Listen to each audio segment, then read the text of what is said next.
안녕하세요. 키누 원래 토론회를 시작하도록 하겠습니다. 키누 원래 토론회 더 뉴 웨이브는 통일연구원에서 그 신규 학자들을 소개하고 또 주목할 만한 논문과 저서를 발굴하기 위해서 개최하는 세미나입니다. 지금 이제 북한실에서 기획 시리즈로 개최하고 있는 원래 토론의 성격인데요. 오늘 그 세미나의 제목은 김정은 시대 북한 변화의 리얼리티라는 기획 시리즈 중에서 코로나19와 북한의 국경 경관 변화라는 제목으로 북한 연구실의 황진태 박사님께서 발표를 해주시겠습니다. 북한 연구실에서 기획한 그 이번 원래 토론회는 올해 통일연구원에서 그 참여한 연구 성과들을 소개하는 그 자리입니다. 예, 그래서 오늘 황진태 박사님께서 발표를 해주시겠고요. 토론자 두 분을 소개해 드리겠습니다. 먼저 그 이승욱 카이스트 교수님께서 토론을 맡아주셨습니다. 잠깐 인사 좀 부탁드리겠습니다. 네, 안녕하세요. 저는 카이스트 디지털 사회학부에서 재직 중인 이승욱이라고 합니다. 저는 지리학을 전공했고, 박사학위 논문으로 북한 접경 지역에 대한 연구를 했어서 이 기회에 참여하게 되었습니다. 오늘 좋은 토론 네, 잘 참여하겠습니다. 감사합니다. 네, 감사합니다. 다음으로 토론을 맡아주실 분은 통일연구원 부연구위원이신 황태현 박사님이십니다. 잠깐 소개 부탁드립니다. 네, 안녕하세요. 통일연구원의 황태현입니다. 저는 중국을 전공하고 있고요. 오늘 말씀하시는 부분 중에서 좀 중국과 관련된 얘기를 좀 할 수 있을 것 같습니다. 예. 네, 감사합니다.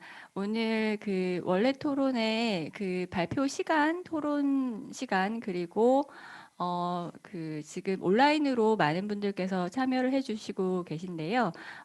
온라인에서도 발표를 들으시고 궁금한 부분에 대해서는 댓글로 그 질문을 남겨주시면 그 토론자들의 순서가 끝난 이후에 그 질문을 받도록 하겠습니다. 그래서 황진태 박사님께서 오늘 시간이 넉넉하기 때문에 발표는 한 4, 50분 정도 충분히 쓰셔도 좋을 것 같습니다. 그리고 발표 이후에 토론자분들의 토론은 약 한 15분 정도로 준비를 해주시고요. 그 연이어서 온라인으로 참여하시는 분들의 질문을 받도록 하겠습니다. 네, 그러면 오늘 코로나19와 북한의 국경 경관 변화에 대해서 황진태 박사님 발표를 부탁드립니다.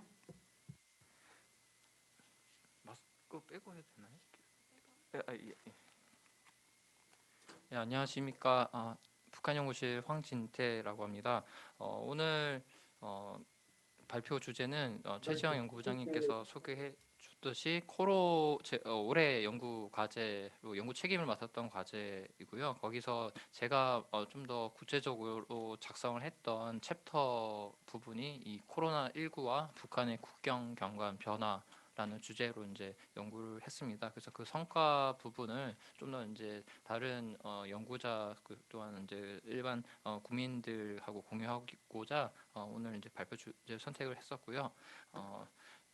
좀 더 흥미로운 부분을 좀 고려를 해서 보통 이제 북한의 코로나 상황에 대해서 이야기를 할 때 국경이 봉쇄되었고 뭐 백신도 안 받고 좀 이상하다, 좀 비정상적이지 않느냐 그런 인식 같은 게 있는데 그것보다 좀 더 북한 사회에서 어떤 일들이 있는지를 좀 알 필요가 있겠구나라는 생각에서 그런 부분을 이제 전체 연구 프로젝트는 이제 기획이 되었고요. 저는 이제 접경 지역 남북한 그리고 이제 북한과 중국 접경을 중심으로 해서 지난 한 3년 가까운 시간 동안 어떤 일들이 있었고 그리고 북중하고 남북한 간의 차이는 또 어떤 게 있을까 그 국경에서의 차이 같은 걸 좀 더 보려고 했습니다.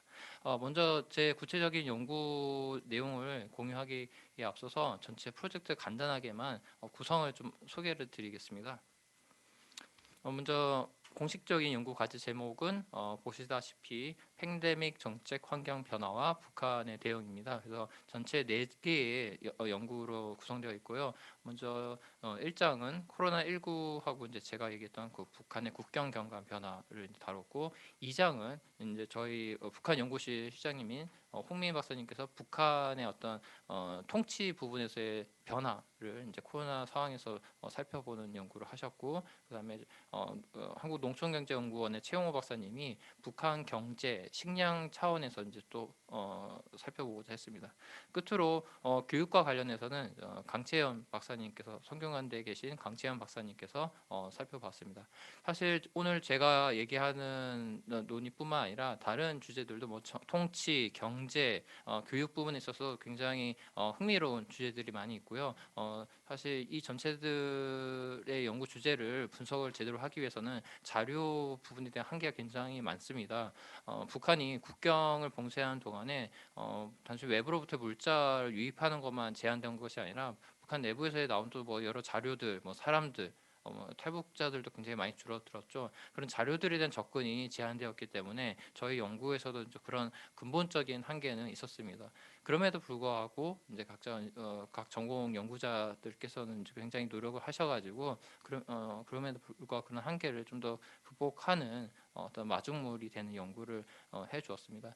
그래서 뒤에서 마지막으로 이제 뒤에서 이야기하겠지만 만보는 쪽 한계가 많이 있기 때문에 그런 부분은 이제 저희는 다 인지를 하고 있고, 하지만 또 이 연구가 이제 좀 더 인식론적인 측면도 이제 좀 더 환기를 시킴으로써 기존의 반보는 쪽 한계를 극복하려 하는 시도들도 있고 해서 그런 부분들이 나중에 좀 더 국경이 부분 봉쇄가 되고 더 완화가 되고 하면서 다시 북한 내부의 어떤 자유라든지 아니면 사람이라든지 좀 더 교류가 되면서 과연 지난 3년 동안 코로나 상황에서 어떤 일이 있었는지 그 부분에 대해 좀 더 규명할 수 있는 후속 연구들을 위한 마중물로서는 이번 연구가 충분히 의미 있었다는 생각이 연구 책임자로서 있었습니다. 그래서 오늘 어쨌든 제 연구 주제를 중심으로 그러한 문제의식을 같이 공유하면서 연구 결과들을 좀 같이 공유하면 좋겠습니다. 오늘 발표 목차는 다음과 같습니다. 제가 주제를 잡았던 이 국경 경관의 변화에 대해서 먼저 연구 배경이 되는 부분은 아까 서두에 앞서 말씀드렸지만 북한이 국경을 이제 봉쇄하면서 이해하는 우리의 인식이 기존의 어떤 그 이전부터 가령 뭐 김일성, 김정일, 김정은을 이어진 3대 세습되는 전 세계에서 굉장히 보기 드문 정치 체제, 그리고 또한 이제 다른 뭐 대북 제재라든지 그 상황에서도 북핵 미사일을 쏘고 북핵 실험을 할 가능성도 높고, 이러한 상황에 대해서 우리가 기존의 북한을 바라본 인식은 다른 국가들과는 확실히 달라 보인다. 그리고 그게 좀 비정상 국가라는 어떤 프레임이 많이 작용했었거든요. 그건 사실 코로나19 발생 이전부터 있었는데 그러한 비정상 국가 프레임의 인식에서 이제 코로나19 상황도 북한은 이제 좀 여전히 비정상 국가라는 것을 어떤 재확인 하는 차원에서 우리가 이제 볼 수가 있겠죠. 그런 인식이 굉장히 많이 작용하고 있는데, 근데 그 부분이 실제 북한의 어떤 코로나에 대한 대응에 있어서 오늘 저희 이 원래 토론회에서도 들어간 제목이지만 이 리얼리티를 잘 포착하고 있을까 할 때 저는 그건 좀 부족했다라는 생각이 들었습니다. 그래서 이러한 비정상 국가 프레임도 어느 정도는 일면은 현실을 설명해 주지만 또 다른 많은 지점들을 또 놓치는 부분이 있기 때문에 그런 부분을 좀 더 우리가 주목할 필요가 있겠다는 생각에서 그거를 이제 연구 배경을 깔고 있었고요. 그래서 이제 구체적인 국경에 대한 얘기를 할 때 일단 오해를 할 수 있는 부분이 있는데, 제가 오늘 국경 경관이라는 개념은 이게 이제 보더스케이프라는 학술적 개념입니다. 그래서 굉장히 뭐 어느 나라든지 이 개념을 사용할 수 있는데, 다만 한국과 이 북한 간의 관계는 이 여러 뭐 헌법에서부터 시작해서 좀 경합된 부분이 있죠. 국경이라는 말을 사용하는 게 맞는지 경계라는 개념으로 사용하는 게 맞는지 좀 논란이 있는데, 어쨌든 저는 여기서는 국경 경관이라는 개념 자체를 이제 학술적 용어로 사용한 거기 때문에 남북한하고 북중 간의 그 경계를 언급하면서도 또한 또 약간 혼용해서 국경이라는 개념을 사용할 수도 있을 것 같습니다. 하지만 그런 좀 더 정치적인 측면에서의 논란이 될 수 있는 부분은 여기서는 제하고 순수하게 학술적 개념으로서 국경 경관이라는 개념을 사용했다는 걸 미리 말씀드립니다. 먼저 구체적인 사례로 그럼 남북한과 북중 간의 국경 경관의 차이를 이야기하기 전에 저는 이제 좀 더 약간의 인식론적, 이론적인 얘기, 사실 정책 연구이기 때문에 이론적인 걸 많이 이야기할 필요는 없다 생각합니다. 다만 이 남북한 국경 경관과 북중 국경 경관의 차이를 이야기하려고 할 때 그럴 때 이 기존에 우리가 알고 있던 어떤 국경에 대한 이해에 대해서 좀 간단히 살펴보고 그 다음에 이제 그 국경 경관의 어떤 차이를 이야기하기 좀 더 쉽기 때문에 저는 이제 공간적인 측면에서 이야기를 하고 그 다음에 보다 구체적인 두 지역을 살펴보도록 하겠습니다. 그리고 끝으로 뭐 결론과 그다음 연구의 한계도 이야기를 하도록 하겠습니다. 제가 이 연구를 비공식적으로 미리 좀 다른 전문가 선생님들과 좀 공유를 했는데 그 과정에서 좀 연구의 한계들도 좀 많이 확인이 되더라고요. 물론 제가 연구를 진행하면서도 스스로 느꼈지만 좀 그런 한계 지점에 대해서도 오늘 토론자 선생님들한테 미리 공유를 하지는 못했었는데 제가 어제까지 이제 좀 더 정리를 해가지고 연구의 한계도 추가로 이야기를 했습니다. 이 부분 또한 이제 앞으로의 후속 연구에서 좀 더 의미가 있을 거라 생각이 듭니다. 앞서 얘기했듯이 저는 이제 이 비정상 국가 프레임에 대해서 좀 이제 고민이 되었습니다. 가령 왼쪽과 오른쪽에 제가 그림으로 이제 이야기를 했는데 왼쪽 그림의 경우에는 2020년 가을입니다. 그때 국정원에서 이제 국회에 보고가 하는 거였는데 그때 어떤 걸 가지고서 이제 이렇게 김정은이 통치 스트레스가 극에 달했다고 판단을 했냐면 그때 그 적경 지역이죠. 적경 지역에 있는 바닷가의 염전 같은 데를 통해 가지고 염전 있죠. 소금을 만드는 그 염전에 바이러스가 코로나 바이러스가 침투할 수 있고 해서 거기를 이제 막았다라는 이제 그런 정보를 이제 국정원에서 이제 국회에 보고를 했습니다. 그러면서 이게 굉장히 우리가 볼 때는 아니 무슨 바이러스가 염전이든지 바닷물을 통해서든지 뭐 그렇게까지 가서 실제로 감염이 되겠어? 하는 인식을 가질 수 있죠. 근데 그런 부분에 이제 연결이 된 게 결국 김정은이 통치 자체가 굉장히 스트레스 쌓여서 그러한 비이성적인 행위와 지시를 내린 것이다. 그래서 이게 좀 더 나아간 결국 군사도발 가능성도 있다. 굉장히 좀 언론에서 좀 자극적으로 제목을 뽑기도 했지만 어쨌든 이러한 인식은 기존 어떤 비정상 국가 프레임 안에서 좀 연장선에 있는 걸 볼 수 있겠죠. 그리고 오른쪽에 있는 다소 강경론적인 이제 미국의 이제 한반도 관련돼서 연구를 많이 하고 있는 빅터 차 교수가 쓴 대표 저서죠. The Impossible State인데 사실 이 책이나 아니면 로그 스테이트, 앱노버 스테이트, 뭐 비정상 국가, 뭐 깡패 국가 다양한 개념들이 있었죠. 사실 뭐 북한 포함해서 권위주의 국가들에 대해서 자유주의 국가들에서 이제 사실 프레이밍 할 때. 근데 여기 이런 빅터차의 The Impossible State라는 단어 자체가 얘기하듯이 하나의 국가를 어떻게 통째로 이게 구제불능하다는 말을 쓸 수가 있을까? 사실 그 국가 안에는 굉장히 많은 국가 기구들이 있고 국가 관료, 테크노크라트가 있고 그리고 거기에 있는 주민들에 대해서도 굉장히 여러 측면에서의 의식을 할 수밖에 없는 게 어떤 국가의 근대 국가의 형태이고 기능인데 물론 김정은이라는 최고 지도자가 독재자이기도 한다는 점에서 분명히 그 국가 기구는 좀 더 어떤 보안이라든지 치안과 관련된 부분이 강력하게 돼 있겠죠. 의사결정에서. 그럼에도 불구하고 이러한 기존의 어떤 북한의 특정한 면들, 지점들 분명히 외부의 다른 국가들하고 차이가 있는 지점들이 있는 그 국가 형태, 특성을만 갖고서 현재 코로나 상황을 보는 것은 또 맞는가? 라는 생각을 저는 좀 얘기를 하고 싶고요. 부탁드리겠습니다.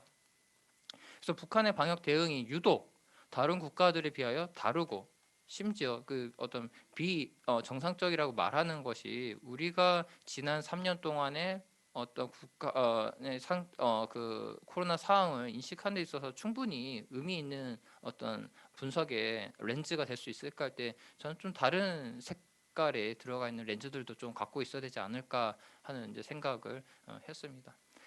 그래서 이제 본격적으로 이제 그런 인식을 갖고서 그러면 깔고서 지금 오늘 저희 줌을 통해서 들어오신 어디언스들과 함께 그런 부분에 대한 문제의식을 기본적으로 깔고 그럼 북한의 국경 경과는 어떻게 우리는 볼 수 있고 어떤 내용이 있는지를 확인하도록 하겠습니다.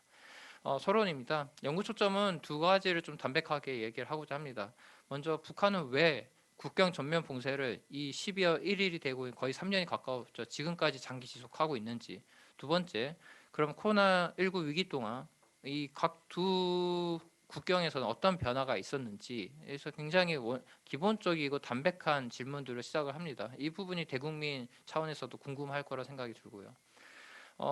팬데믹 상황 초기 시점하고 봉쇄 상황이 이제 3년이 가까워지는 현 시점에서 어쨌든 각 국경에서 무슨 일들이 있었을 것입니다. 그런 부분에 결코 또 뭐 북중과 남북한이 동질하지 않을 수 있을 것이고요.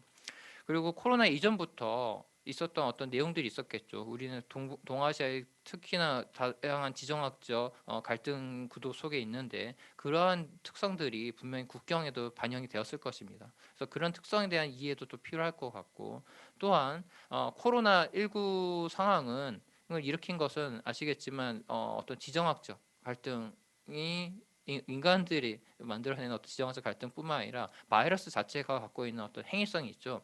굉장히 빠른 전파력 그리고 또한 뭐 잠복 기간이 불확실하고 그러한 어떤 넌 휴먼이라는 비인간 자체가 갖고 있는 바이러스 힘이 그게 다시 또 이제 기존의 어떤 동아시아의 지정학적 긴장 구도하고 연결이 되면서 그게 국경의 경관이 있어서 변화를 일으킬 수 있다는 부분이죠.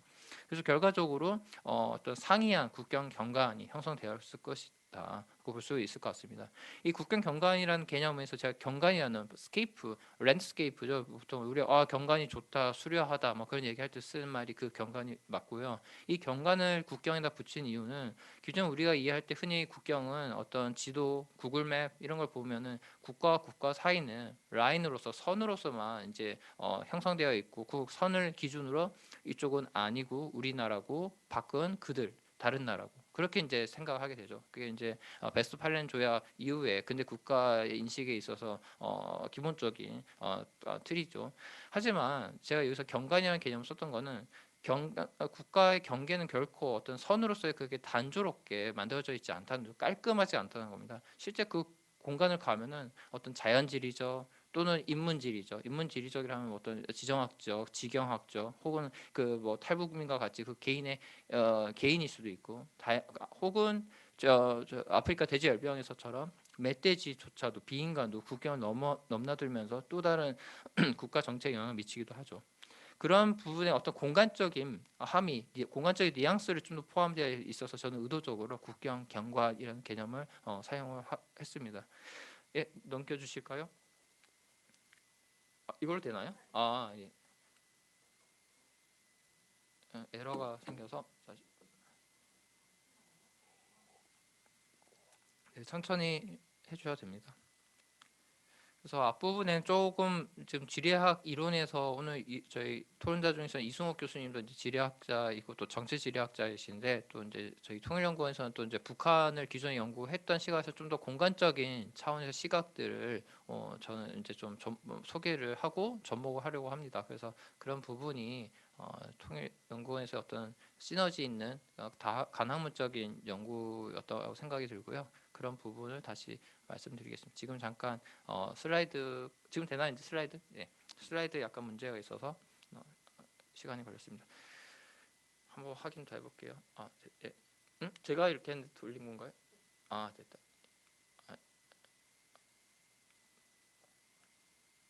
지금 두 장이 넘어갔구나. 예, 예. 그래서 서론 앞서 얘기했었는데 서론이 두 장이 있었고요. 한 장 더 볼 필요가 있습니다. 이게 이제 글씨가 오른쪽에 보면 좀 자잘해서 잘 안 보이실 텐데요.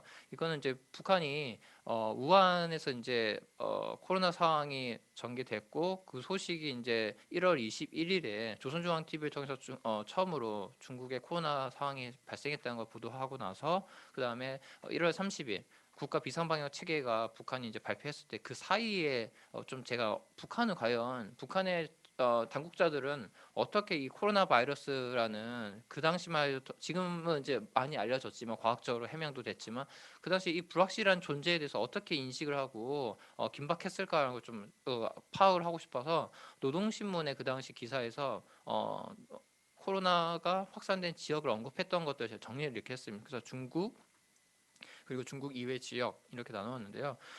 기사 노동신문에 그냥 다른 보도에서 이제 보면 1월 22일 이제 우한 그다음에 수도인 베이징 상하이 등이 이제 전파가 되었고 그래서 이제 그때 사실은 언론 보도는 하지 않지만 북한도 국경 전면 봉쇄를 이제 그때 실시했습니다.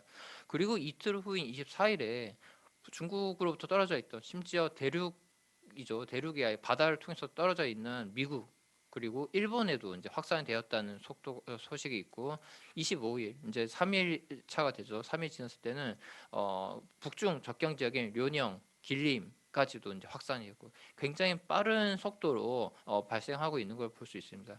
그래서 1월 26일에는 농신문에 심지어 보건성에 있던 국가위생검열원 원장이 테크노크라트죠. 이런 테크노크라트가 실제 농신문에서 이렇게 어떤 외부의 이슈에 대해서 긴박하게 칼럼을 게재한다는 거는 굉장히 주목하고 이례적인 거라 저는 제가 파악했던 건 이례적이라 생각이 들었고요. 그만큼 심각성이라는 것을 짧은 시간에 북한도 파악을 했던 것 같습니다.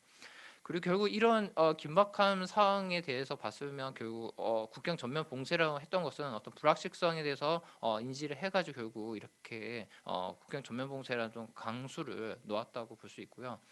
다만 이거를 이제 제가 이 글을 저 표를 만들었던 거는 북한이 지난 5월에 코로나 발생 내부에 발생했었던 거를 인정하고 하기 이전에 제가 이 표를 만들었습니다. 그때 이 표를 만들었던 거는 북한이 과연 코로나에 대해서 어떻게 이해하고 있는지 그 당시만 하더라도 자료가 너무 없어서요. 그런데 도동신문이 결국 이제 내부에 터지고 나서부터 북한 내부의 어떤 국가 비상방역 사령부 그리고 이제 보건성 이런 데서의 어떤 자신들이 5월에 발생하고 거의 3주 정도 만에 확산세가 감소가 되고 진정이 되면서 이것을 이제 자신들의 어떤 성공적인 업적, 김정은의 어떤 사실 치적이 되는 거죠. 그런 부분으로 이야기하면서 내부에 있던 이야기들을 많이 흘려냈습니다. 노동신문을 통해서도. 사실 그런 내부 얘기를 파악하는 게 쉽지가 않은데 우리가 코로나 발생했을 때 왜 국경 전면 봉쇄를 했을까 하면 당연히 뭐 보건 인프라라든지 방역 인프라 그리고 북한 주민들이 굉장히 면역력이 떨어지고 있다는 지점 그런 것들을 전문가들은 추정을 했었죠. 하지만 북한 내부 문원들은 그런 말을 하지 않고 찾을 수도 없었습니다. 저희가 추정했던 것이지만. 그래서 제가 그거를 어떻게 이거를 분석을 할까 할 때 다 추정으로만 쓰는 게 참 공교롭다 생각을 했는데 참 공교롭게도 북한이 내부에서 이제 코로나가 터지고 나서 그 제가 이제 연구를 하고 있던 와중에죠. 조사를 하는 와중에 그게 터지면서 그런 다양한 자료들이 보다 그래도 그나마 이제 확인이 되면서 이제 좀 더 분석이 좀 더 쉬워졌던 것 같습니다. 그래서 제가 이제 북한의 팬데믹 초기 왼쪽에 이제 위에 상단을 보시면은 봉쇄 배경에 있어서 제가 따옴표라는 게 있습니다. 바이러스의 매우 빠른 전파 속도, 그다음 불확정한 잠복기, 그리고 전파 경로에 대한 과학적 해명이 부족하다 할 때 따옴표를 이렇게 했던 거는 북한에서 이제 그 5월에 터지고 나서 이제 자신들이 이런 식의 어떤 전문가들이 비상방역 사령부에 있던 사람들 관계자들 얘기를 했던 걸 제가 이렇게 인용했습니다. 이렇게 그들이 그렇게 인식을 이렇게 하고 있다는 거를 이제 따왔고요. 그래서 이제 다른 이제 여러 문헌을 이제 이후에 보면은 자신들의 보건이 열악한 것도 맞고 이제 그런 얘기를 완곡하게. 근데 그렇게 상황이 안 좋은데 불구하고 우리는 자본주의 국가에 비해서 굉장히 기적과 같이 이제 성공했다고 얘기를 했죠. 또한 의미 있는 내용 중에 하나는 다음과 같습니다. 왜 그러면은 부분 봉쇄를 선택할 수도 있었는데 왜 또 이제 전면 봉쇄를 했을까? 왜냐하면 너무 이미 2017년에 강한 대북 제재가 작동하고 있었던 상황이었고요. 코로나 시전까지 그 상황에서 중국으로부터의 물자라든지 교역이 굉장히 중요했는데 그것까지 막을 만큼 경제적 이익을 막을 만큼의 그 선택을 한 이유는 무엇이었을까 할 때 분명히 저 바이러스가 갖고 있는 이 불확실성이 체제에 대한 유지에 대해서도 이제 영향을 미쳤던 걸로 확인을 할 수 있는 것 같습니다. 그래서 뭐 여러 가지 이제 이쪽과 관련해서는 여러 이제 다른 국책연구원이나 정부 기관에서도 이제 분석을 했지만 몇 가지만 인용을 하면 먼저 뭐 2020년 막 터졌을 때 그 해죠. 가을에는 이제 김정은 직접 이런 어떤 고민도 두려움도 컸다. 최고 지도자가 두려움이라는 단어를 굉장히 이례적으로 사용을 했었고 나중에 이제 국가 비상방역 총괄회의라 해서 코로나 발생을 이제 종식이 되었다고 북한이 8월에 얘기를 했을 때 거기서 이제 김여정이 다음과 같은 말을 했습니다. 무려 코로나 상황 관련해서 2,000건이 가까운 그리고 이제 2만 페이지가 넘는 영도 문건을 그만큼 아까 전에 국정원에서 통치 스트레스가 아마 꽤 있었을 것이다 얘기했는데 그 부분이 여기를 통해서도 이후에 이제 검증이 될 수 있는 부분인 것 같습니다. 사실 저렇게까지 2만여 페이지까지 썼는지는 모르겠지만 어쨌든 저게 은유적으로라도 통치자 입장에서는 이 불확실한 바이러스가 체제 붕괴로 자초할 수 있는 부분이 있겠구나는 거를 초기에 그래서 이제 국경 전면 봉쇄를 판단했을 것이라는 이제 생각을 저희가 이제 할 수가 있겠죠. 그러면 이제 초기에 국경 전면 봉쇄를 우리가 이렇게 결정하게 된 건 어느 정도 윤곽은 나타난 것 같습니다. 그러면 지금은 이제 3년이 접어들지 않습니까? 분명히 동일하지 않을 수가 있고 특히 여러 사건들이 있었는데 앞서 얘기했듯이 2022년 5월에 올해 5월에 코로나가 이제 내부에서 발생했고 그래서 이제 국제사회로부터 이제는 북한이 제로 코로나 계속 주장하다가 거의 이제 열악한 상황도 자기들도 알 거고 지금 굉장히 급증세였던 것도 알고 그래서 어차피 감당 못할 텐데 국제사회가 그럼 이제 인도적 지원을 요청을 이제 북한이 할 거라고 생각했었죠. 그래서 국경 내부 개방될 거고 그런데 중국으로부터 굉장히 제한적인 물자는 받았지만 2022년 12월 현재까지도 국경 전면 봉쇄는 유지되고 있습니다. 물론 전망은 곧 열릴 거라는 것도 뒤에서 이제 또 얘기를 하겠지만 그럼 이 지난 3년의 시간 북한의 국경은 동일할까? 그 북한이 제가 복수 형태로 들이라고 또 넣었는데 분명히 차이가 있을 거라는 걸 좀 살펴볼 필요가 있다. 그리고 그 안에 어떤 우리가 좀 덜 주목했던 좀 다이나믹한 이야기도 있지 않을까라는 걸 좀 확인하고자 했습니다.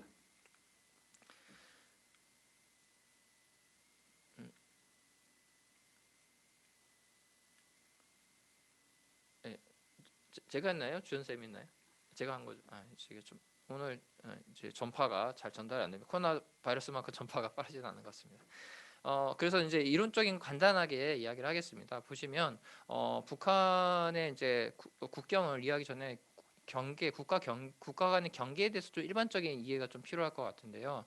왼쪽에 상단에 보시면은 제가 기존의 경계에 대한 인식에 있어서 두 가지 맹점이 있다. 근데 앞서도 얘기했던 것과 관련되는데 첫째, 경계는 우리가 알고 있는 건 되게 고정되어 있고 선으로서 인식한다는 점이죠. 그리고 두 번째는 이 바이러스에 대한 인식하고 관련해서 이제 좀 더 제가 이야기하는데 좀 첫 번째 어떤 고정된 선적인 인식보다는 도발적일 수 있는 논일 수 있을 것 같습니다. 그럼에도 불구하고 코로나 바이러스를 이해할 때는 이게 필요할 것 같아서 제가 이제 강조를 좀 하고자 하는데요. 경계가 오로지 인간에 의해 만들어진다는 그 인간 중심주의적 인식. 또 좀 더 우리는 다시 고찰할 필요가 있다는 생각이 들었습니다. 그래서 오른쪽에 보시면은 그림이 있습니다. 제가 그렸는데 그렇게 뭐 예쁘게 그리진 않았지만 왼쪽 그림을 보면은 어쩌면 우리가 생각했던 기존의 어떤 고정되고 선적인 인식이라 할 수 있는데요. 그 내부와 외부에서 굉장히 꽉 뭐랄까 굉장히 조밀하게 있는 어떤 힘들이 작동하고 있다는 걸 볼 수 있고 그 사이에 선명한 경계가 유지되고 있다는 걸 볼 수 있겠죠. 그래서 이 화살표가 의미하는 거는 어떤 외부로부터 위협일 수도 있고 아니면 내부에서는 어떤 동질화시키려는 논리나 이데올로기 있습니다. 다양한 것들이 있을 텐데 근대 국가의 경우에는 어떤 민족주의가 작동하는 걸 수도 있고 아니면은 어떤 식민 뭐 전쟁 같은 경우에서는 내부는 어떤 동일한 국적의 국가 그 외부는 침략하려는 외부의 어떤 적 그런 거일 수도 있지. 이 화살표가 의미하는 거는 다양하게 적용될 수 있는데요. 근데 이 A라는 인식이 보통 선적이고 고정된 인식일 수 있는데 이게 과연 제가 얘기할 때는 틀리다는 얘기를 하는 건 아닙니다. 가령 아래 보시면은 노동신문에는 다음과 같이 이제 코로나 인식을 하는데 보시면 악마와 같은 보이지 않는 적으로 더럽고 악마 같은 보이지 않는 적 이것이 이제 코로나라고 인식을 이제 적으로서 이제 규정할 때 이거는 굉장히 외부에 있는 어떤 적으로 보는 거죠. 반면에 그 국가 안에 있는 북한 주민들은 사회주의 강국 건설을 위한 건강한 몸 이게 어쩌면 안과 밖에 우리와 그들 이런 부분이 국가 경계를 중심으로 해서 굉장히 내부는 균질하고 외부에 있는 적도 단일화되어 있고 이러한 상태가 A와 같은 측면을 볼 수 있는 것이죠. 근데 저는 A와 같은 측면은 또 이것도 일면이라 생각하고 이게 우리는 또 너무 여기만 인식을 갖고 있는데 좀 더 유연화될 필요가 있겠다 생각이 드는데 그게 B와 같은 겁니다. B를 보시면은 A하고 이제 비교하시면 될 텐데 일단 의미 있는 저 차이는 각 화살표의 명도가 다르다는 거죠. 어떤 건 좀 진하고, 근데 어떤 건 좀 더 옅고, 근데 그게 또 내부에 있는 화살표도 그렇고 외부에 있는 화살표도 그렇습니다. 그리고 또 한편으로는 A의 경우에는 선으로 써 있는데 이 B는 그 선도 그렇게 균질하지 않고 어디에 틈새가 있고 점선 형태죠. 그리고 선뿐만 아니라 약간 빗금이 쳐 있어서 면의 형태도 존재하는 게 있습니다. 아까 제가 국경 경관이라는 개념을 쓸 때 그 공간적인 함의가 이 B의 그림이 좀 설명을 해주는 것 같습니다. 그래서 왼쪽에 하단에 이제 그러한 경계에 대한 제가 얘기하는 과정적이고 공간적 이해 강조를 한 부분이 이제 B를 이제 이야기하는데, 가령 내부에서 작동하는 어떤 안보의 논리가 있다면 뭐 이게 경제의 논리일 수 있고 여러 논리가 있겠지만, 여기서는 좀 안보 보건 안보 뭐 그런 이슈와 관련되니까 안보의 논리에서 봤을 때 거기서 결국 동질하지 않다는 거죠. 그 안에도 다양한 사회 세력이 있을 거고 그 사회 세력들의 어떤 정치적 경화 과정에 따라서 색깔이 다른 논리가 작동할 수 있다는 거죠. 또한 그 외부에 있어서도 어떤 자연 지리적 특성, 인문 지리적 특성에 따라서 그 경계가 가령 남북한의 사실은 북중보다도 좀 멀거든요. 경계가 강 같은 하천의 길이가.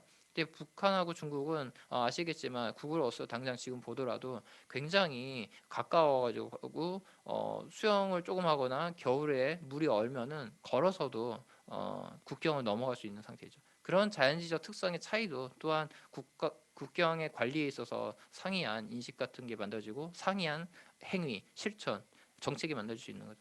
그런 차이들에 대해서 심지어 압록강과 두만강이 다를 것이고 단둥과 신의주가 있는 지역이랑 창바이현과 해산이 있는 지역도 같은 압록강이라도 또 그 차이가 있을 거란 말이죠. 그런 부분들에 대한 걸 좀 더 우리는 과정적이고 공간적으로 볼 필요가 있고, 여기서 어쩌면 우리 국경 경관의 차이가 나타날 수 있겠다는 걸 좀 얘기하고자 이렇게 좀 러프하게 이야기를 했습니다. 그래서 저는 이제 이 B의 특정 공간을 그럼 좀 더 자세하게 살펴보자 생각했습니다. 이거는 이제 아까 얘기했던 두 가지 맹점 중에 경기에 대한 두 가지 맹점 중에 인간 중심주의에 대한 얘기 좀 더 하고려 하는데요. 그래서 좀 더 코로나 상황하고 맞춰서 이야기하고자 합니다. 지금 보시면 A와 B가 있습니다. A와 B가 있는데 먼저 B가 아까 앞에서 봤던 슬라이드에서의 그림이고, 그 B에서 A 부분을 좀 더 확대한 게 왼쪽에 있는 그림입니다. 그래서 1, 2, 3, 4, 5 했는데 결국 경계라는 것이 제가 얘기했던 어떤 인간들, 사실 국가기구죠. 국가기구 또 이제 어떤 국제조약, 그런 인간들의 합의에 의해 가지고 만들어진 어떤 선에 의해서만 국가의 안팎으로 경계가 깔끔하게 만들어진 것이 아니라, 또한 그런 경계가 국가 기구에서 온전히 또 통제가 되는 것도 아니라는 걸 좀 이야기하고, 그런 우발적인 측면들이 특히 바이러스와 같은 비인간 혹은 아프리카 돼지열병에서의 멧돼지, 이러한 부분들에서 좀 더 우리는 비인간의 어떤 행위성, 인간의 예상 가능 범위를 넘어서는 부분, 아니면은 혹은 또 인간이 그런 비인간의 예상 가능하지 않은 행위성이 또 어떻게 또 다시 정치적으로 전유할 수도 있는 부분이 있는 거죠. 그런 부분을 좀 더 우리는 섬세하게 포착할 필요가 있다라는 정도만 이야기를 이렇게 하려 하고 있고요. 근데 사실 나중에 이제 연구의 한계에서 이야기할 텐데, 제가 이러한 국가 경계에 대한 이해에 있어서 인간 비인간의 어떤 관계의 역동성을 강조하고 있지만, 이게 해외에선 지금 되게 많은 연구가 이제 막 시작하고 있습니다. 사실 이 부분을 제가 정책 연구에 있어서 엄청 강조를 많이 하지는 않았어요. 이론적인 임플리케이션 같은 걸 많이 강조하지 않지만, 다만 이러한 측면들이 국가 경계에 대해서 좀 특히 코로나 바이러스 같은 팬데믹 상황이 앞으로도 더 자주 있을 확률이 높다고 이제 보건 전문가들도 예측하고 있는 상황에서, 이제는 그 인간 중심적으로 경계를 이해했던 거가 실제 이론적인 논의에서만 어쩐 이런 비인간이 얘기하는 뭐 이게 왜 갑자기 비인간이 얘기가 뭐야 할 수도 있는데, 그것이 아니라 실제 정책 연구에 있어서도 중요하게 국가 정책 수립에 있어서도 어쩌면 이런 비인간의 행위성에 대해서 좀 주목하는 시각이 필요하겠다는 거를 환기시키는 정도만 얘기하고, 저도 실제 분석에서는 많이 얘기하지 않았습니다. 특히 반부동적으로 이 북중 국경이든지 아니면은 남북한 간의 경계에서 가령 뭐 바이러스 물질이 남한에서 북한으로 갔다 했을 때 그거를 규명하려면은 북한 쪽의 국가 기구에 있는 사람들 혹은 주민들도 인터뷰를 해야지만 이런 비인간의 행위성이 굉장히 포착할 수 있거든요. 근데 지금 상황에서는 기본적으로 그런 부분이 한계가 있기 때문에, 그런 한계를 감안하고 어느 정도 그래도 인식론적으로 이런 부분의 연구가 필요하다 걸 이제 전제하는 정도로 저는 좀 더 절충적으로 썼고, 또한 기존의 북한 학 연구자들 혹은 이제 국가 정책에서 이런 보고서를 참고할 사람들이 볼 때도 너무 이런 주장이 급진적이고 좀 더 레디컬하다. 여기서 정치적인 부분이 아니라 이런 어떤 비인간을 갑자기 강조한다는 것 자체에 대해서 어떤 좀 약간 당혹스러움이 있을 수 있을 텐데, 그걸 좀 더 덜 좀 어색해하지 않고 낯설하지 않기 위해서 좀 더 제한적으로 저는 사용을 했었습니다. 결과적으로 이제 앞에서의 이제 경기에 대한 논의 통해서 미리 이제 좀 두 갈씩으로 이제 특성을 먼저 얘기하고 이제 시작하려 하는데요. 남북한 국경 경과, 북중 국경 경관이 다음과 같은 특성이 있다는 걸 좀 얘기하고 싶었습니다.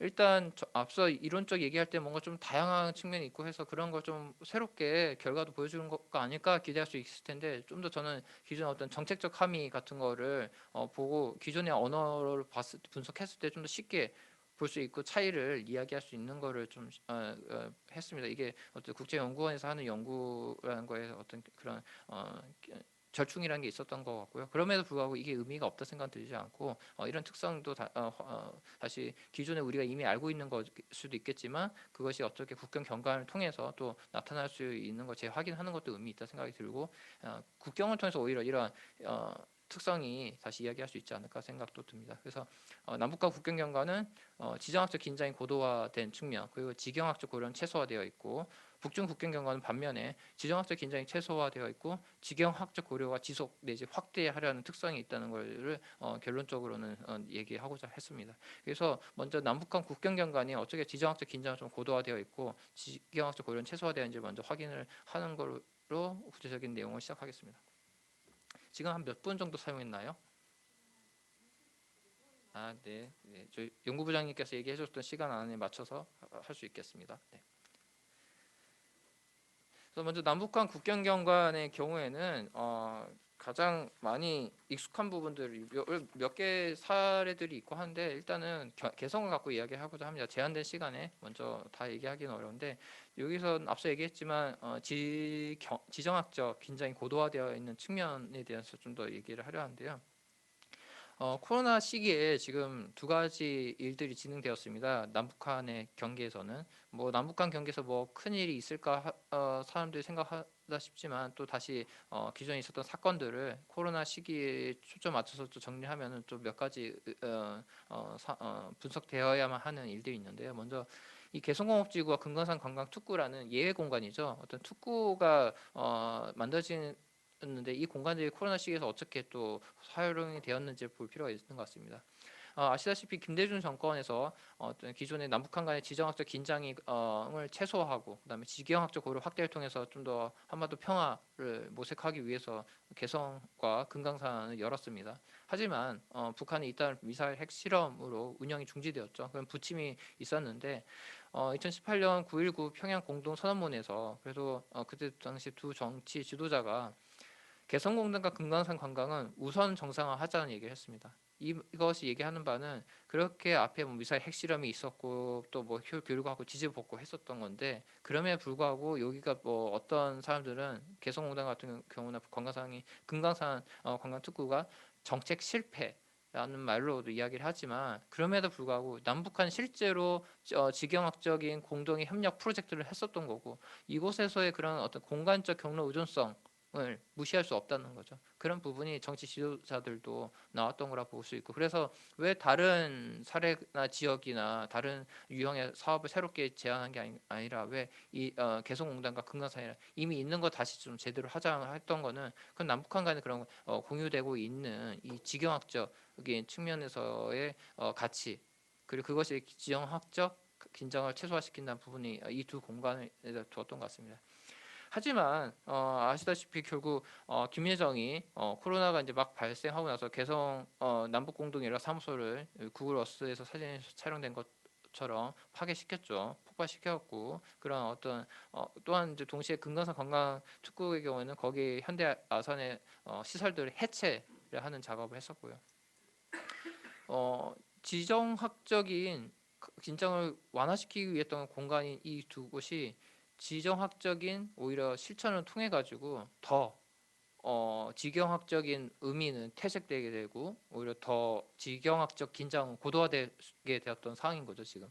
이런 상황에서 결국 지경학적 논리의 어떤 재부상, 논리의 재부상 담론이 다시 이제 나오기는 어려울 것 같습니다. 특히 뭐 코로나 시기에 개성공단을 방역 물자, 북한의 방역 물자를 만들자 좀 공장을 다시 돌리고 그걸 통해서 북한과 교류를 확산하자 하는 이야기들이 제안이 되어 있기도 했었죠. 그러나 그런 제안들은 그렇게 공론화되지가 못했습니다.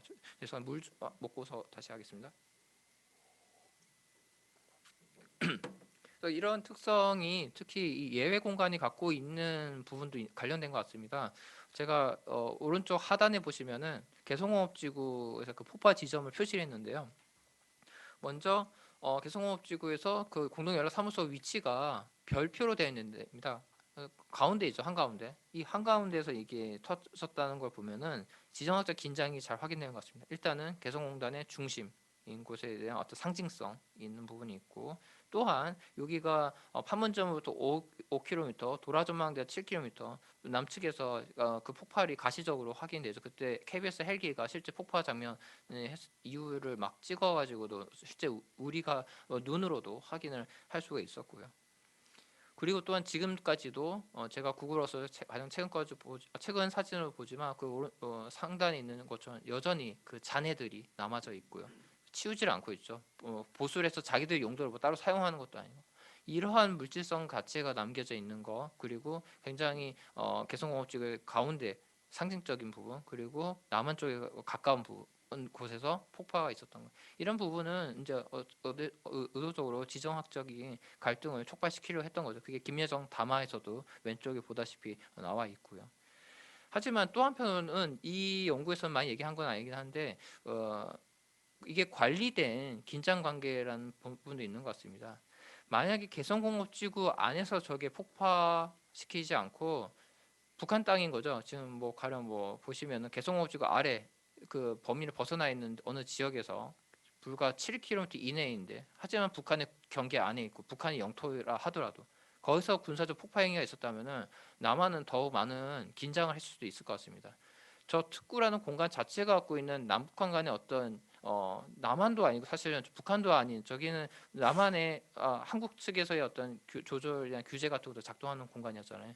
저런 독특한 예외 공간으로서 갖고 있는 어떤 주권이 딱 일관되게 작동하지 않는 특정 국가가 작동하지 않는 공간에 대해서 있기 때문에 오히려 저기서 지정학적인 군사적인 실천 같은 게 가능했던 부분이 있는 거죠. 이거는 어쩌면 다시 또 북한의 입장에서 봤을 때는 더 많은 긴장을 유도하려는 것이 아닐 수도 있다는 추정도 되지만 그 부분은 사후 다시 봐야 될 것 같습니다.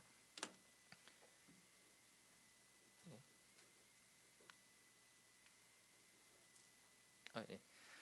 그러면 앞서 남북한 국경경 간의 어떤 지정학적 텐션에 대해서는 확인되었고 지경학적 논리는 확인하기 어렵다 얘기를 이제 했는데요. 그 다음에 그럼 보면 아까 제가 비인간의 어떤 행위성에 대해서 좀 이야기하지 않았습니까? 그거와 관련된 부분이 있고, 또한 이제 북한의 어떤 비정상 국가로 봤을 때 많은 그 코로나 시기에 북한이 참 비정상 국가로서 여전히 행해하는구나 확인했던 것 중에 대표적인 것 중에 하나가 오른쪽 상단에 있는 그림입니다. 이게 2020년 가을인데요. 2020년 가을에 이제 조선중앙TV에서 이렇게 이제 보도를 했습니다. 중국으로부터 황사가 오는데 거기에 코로나 바이러스도 포함될 수가 있다. 그래서 이게 북한 전체를 저렇게 누렇게 만들었죠. 마치 모래 색깔처럼 이렇게 하면서 이제 코로나 감염 가능성이 높으니까 외출을 금지하라. 그때 북한 주재하는 대사관들도 그 외출 자제한다는 요청을 받았다고 합니다. 그럼 이런 사진을 보면은 당연히 많은 이제 국내 언론에서도 진짜 비정상 국가 프레임으로 이제 얘기했는데, 저는 여기서 그렇게만 보는 게 맞는지에 대해서 좀 다시 환기를 시키고 싶은데요. 그래서 가령 왼쪽에 그 상단에 보시면은 그 리명건이라는 북한의 학자가 이제 당시 이제 북한 학술지에서 다음과 같이 얘기를 했습니다. 죄송합니다. 그 공기를 통해 전파될 수 있는 증거, 그러니까 이런 황사와 같은 걸 통해서 코로나 바이러스가 이동할 수 있을까, 전파될 수 있을까 해서 아직 밝혀진 것이 없다라고 얘기했습니다. 상당히 우리 쪽에서 얘기하는 한국 사회에서 통용되는 지식이 북한 학술지에서 나왔습니다. 저 학술지가 나오던 시기가 저 조선중앙TV에서의 저 보도하고 유사한 시기입니다. 그러니까 동일한 시기에 상이한 지식이 북한이라면 모든 게 다 일관된 지식이 나온 것이 아니라는 걸 좀 얘기하고 싶어서 지금 이 얘기를 했던 거고요. 그다음 아래에 있는 사진도 보겠습니다. 아래에 있는 사진은 대동강의 수질 검사를 이제 하고 있는 걸 얘기하는데 이 사진은 코로나 바이러스가 물을 통해서 전파될 수 있는 부분을 사실 검사하기 위한 시도이고요. 그래서 저렇게 방역과 관련된 방호복을 입고 저 실험하는 장면이 있고요. 뒤에는 평양의 창정거리가 나와 있습니다. 근데 이러한 물을 통해서 감염 가능성에 대해서 북한이 어떻게 물을 통해서 저렇게 감염된 거가 신경 쓸까? 진지하게 옷까지 입고 방호복을 이렇게 우리는 생각할 수 있는데 왼쪽에 다시 그 리명건의 글 아래에 보면 노동신문 기사를 제가 이제 이용했습니다. 노동신문 기사는 저 러시아 쪽의 연구를 이제 소개하면서 강물을 통해서도 코로나 바이러스가 있다. 특히 어떤 집단으로 감염된 커뮤니티, 마을이라든지 아니면 병원이라든지 그런 데서 나오는 하수물에서는 코로나 바이러스가 있는 것이 확인되었다. 하지만 거기 물 안에 있는 코로나 바이러스가 감염을 일으킬 정도의 양이 된 거에 있어서는 불충분하다 얘기합니다. 제가 이 두 사진과 두 개의 북한 내부의 문헌을 이렇게 매칭시켰던 거는 각각의 동일한 시기에 지식의 차이가 일단 있다는 거를 얘기를 하는 거고 북한이 저렇게 하는 거에서 우리가 어쩌면은 한국 사회에 살고 있고 북한보다 건강한 신체 그리고 방역에 대해서 보다 더 월등한 인프라 그런 것들을 갖고서 인식의 변화가 있는 건 아닐까라는 생각을 하고 또한 북한이 저렇게 주장할 때 근거들이 단순히 북한 자체 어떤 믿음, 어떤 편견에 의한 게 아니라 다른 외부의 정보들에 대한 습득에 의해서 저렇게 한 것 아닐까라는 얘기를 하고 싶었습니다. 다면적인 접근이 필요할 텐데 그래서 왼쪽 하단에 두 가지 제가 내용을 정리했습니다. 첫 번째, 북한을 포함해서 이 저발전 국가들은 선진국과 대비된 열악한 보건 인프라 그리고 국민 건강 상태 차이로 인해 주요 전파 경로 가령 비말 같은 게 있겠죠. 그런 주요 전파 경로 이외의 경로들에 더욱 취약할 수 있다는 게 국제 여러 저명 학술지에서도 그런 연구들 보건 연구자들이 얘기를 합니다.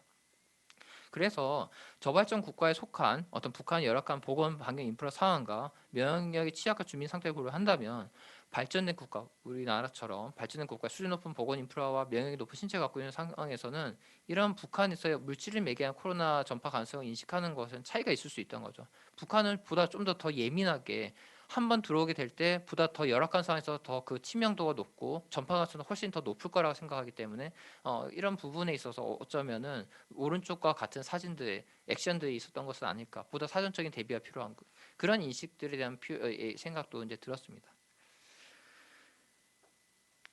특히 이제 그러면 다시 남북 간 경계와 관련해서 그런 물질의 전파, 비인간 인간의 행위성 자체의 어떤 상호작용과 관련된 걸 좀 볼 필요가 있는 게 실제 2022년 7월 1일에 국가비상방역사령부가 최초의 5월달에 북한 내부의 코로나 발생의 경로로 최초 지점으로 한국 쪽 남한 쪽에서부터 넘어왔던 그 삐라라고 하죠. 대북 전단에 코로나 바이러스가 들어 있는 걸 얘기를 이제 합니다. 그런 삐라 그런 거기 있는 어떤 종이, 비닐, 물질을 통해서 코로나가 전파되었다 그렇게 주장하는 게 과연 그러면은 그들의 주장이 10분 맞을까 좀 존중을 해서 한번 확인을 해보자는 생각했습니다. 그래서 얘기한 게 다시 저는 먼저 해외 문헌들을 좀 많이 확인해 보려 했는데요. 2020년 초기부터 여러 보건 감염 연구자들은 다음과 같은 연구를 했습니다. 코로나 물질이 여러 물질 표면에서 뭐 다양한 물질들을 실제 검사를 했었고요. 시도를 해가지고 몇 시간 내지 며칠까지도 남을 수 있다는 얘기를 했습니다. 그게 코로나 시기 초창기에 조선건축, 북한 내부 학술지인 조선건축에서도 보니까 그런 내용들을 확인했는지 뭐 비닐, 금속, 오류 이런 것들에서 물질 표면을 통해서 코로나가 살 수 있다는 얘기를 이제 공유가 되었고요. 그다음에 이제 코로나 국가 비상 방역 이제 총화 회의에서 국가 비상 방역 사령관 류충길이 이제 다음과 얘기를 했습니다. 나중에 알게 되었던 거지만 결국 북한이 다른 나라에서의 어떤 방역 정책들의 정보들을 포함하는 자료 종합 분석가라는 걸 이제 운영을 했었다는 것도 나중에 확인이 되었고요. 이런 것들 종합해 보면 결국 해외 연구 결과를 참고한 북한 당국은 대북 전단의 어떤 그런 물질들의 코로나19가 묻어져 있는 상태로 이게 북한 쪽으로 넘어와가지고 북한 주민이 해당 물질에 접촉해 감염될 가능성이 있다는 것을 논리적으로는 분석할 수 있겠다는 생각을 할 수 있죠. 근데 저는 여기서 이러한 논의를 10분 그대로 믿어야 된다는 얘기를 하는 건 아닙니다.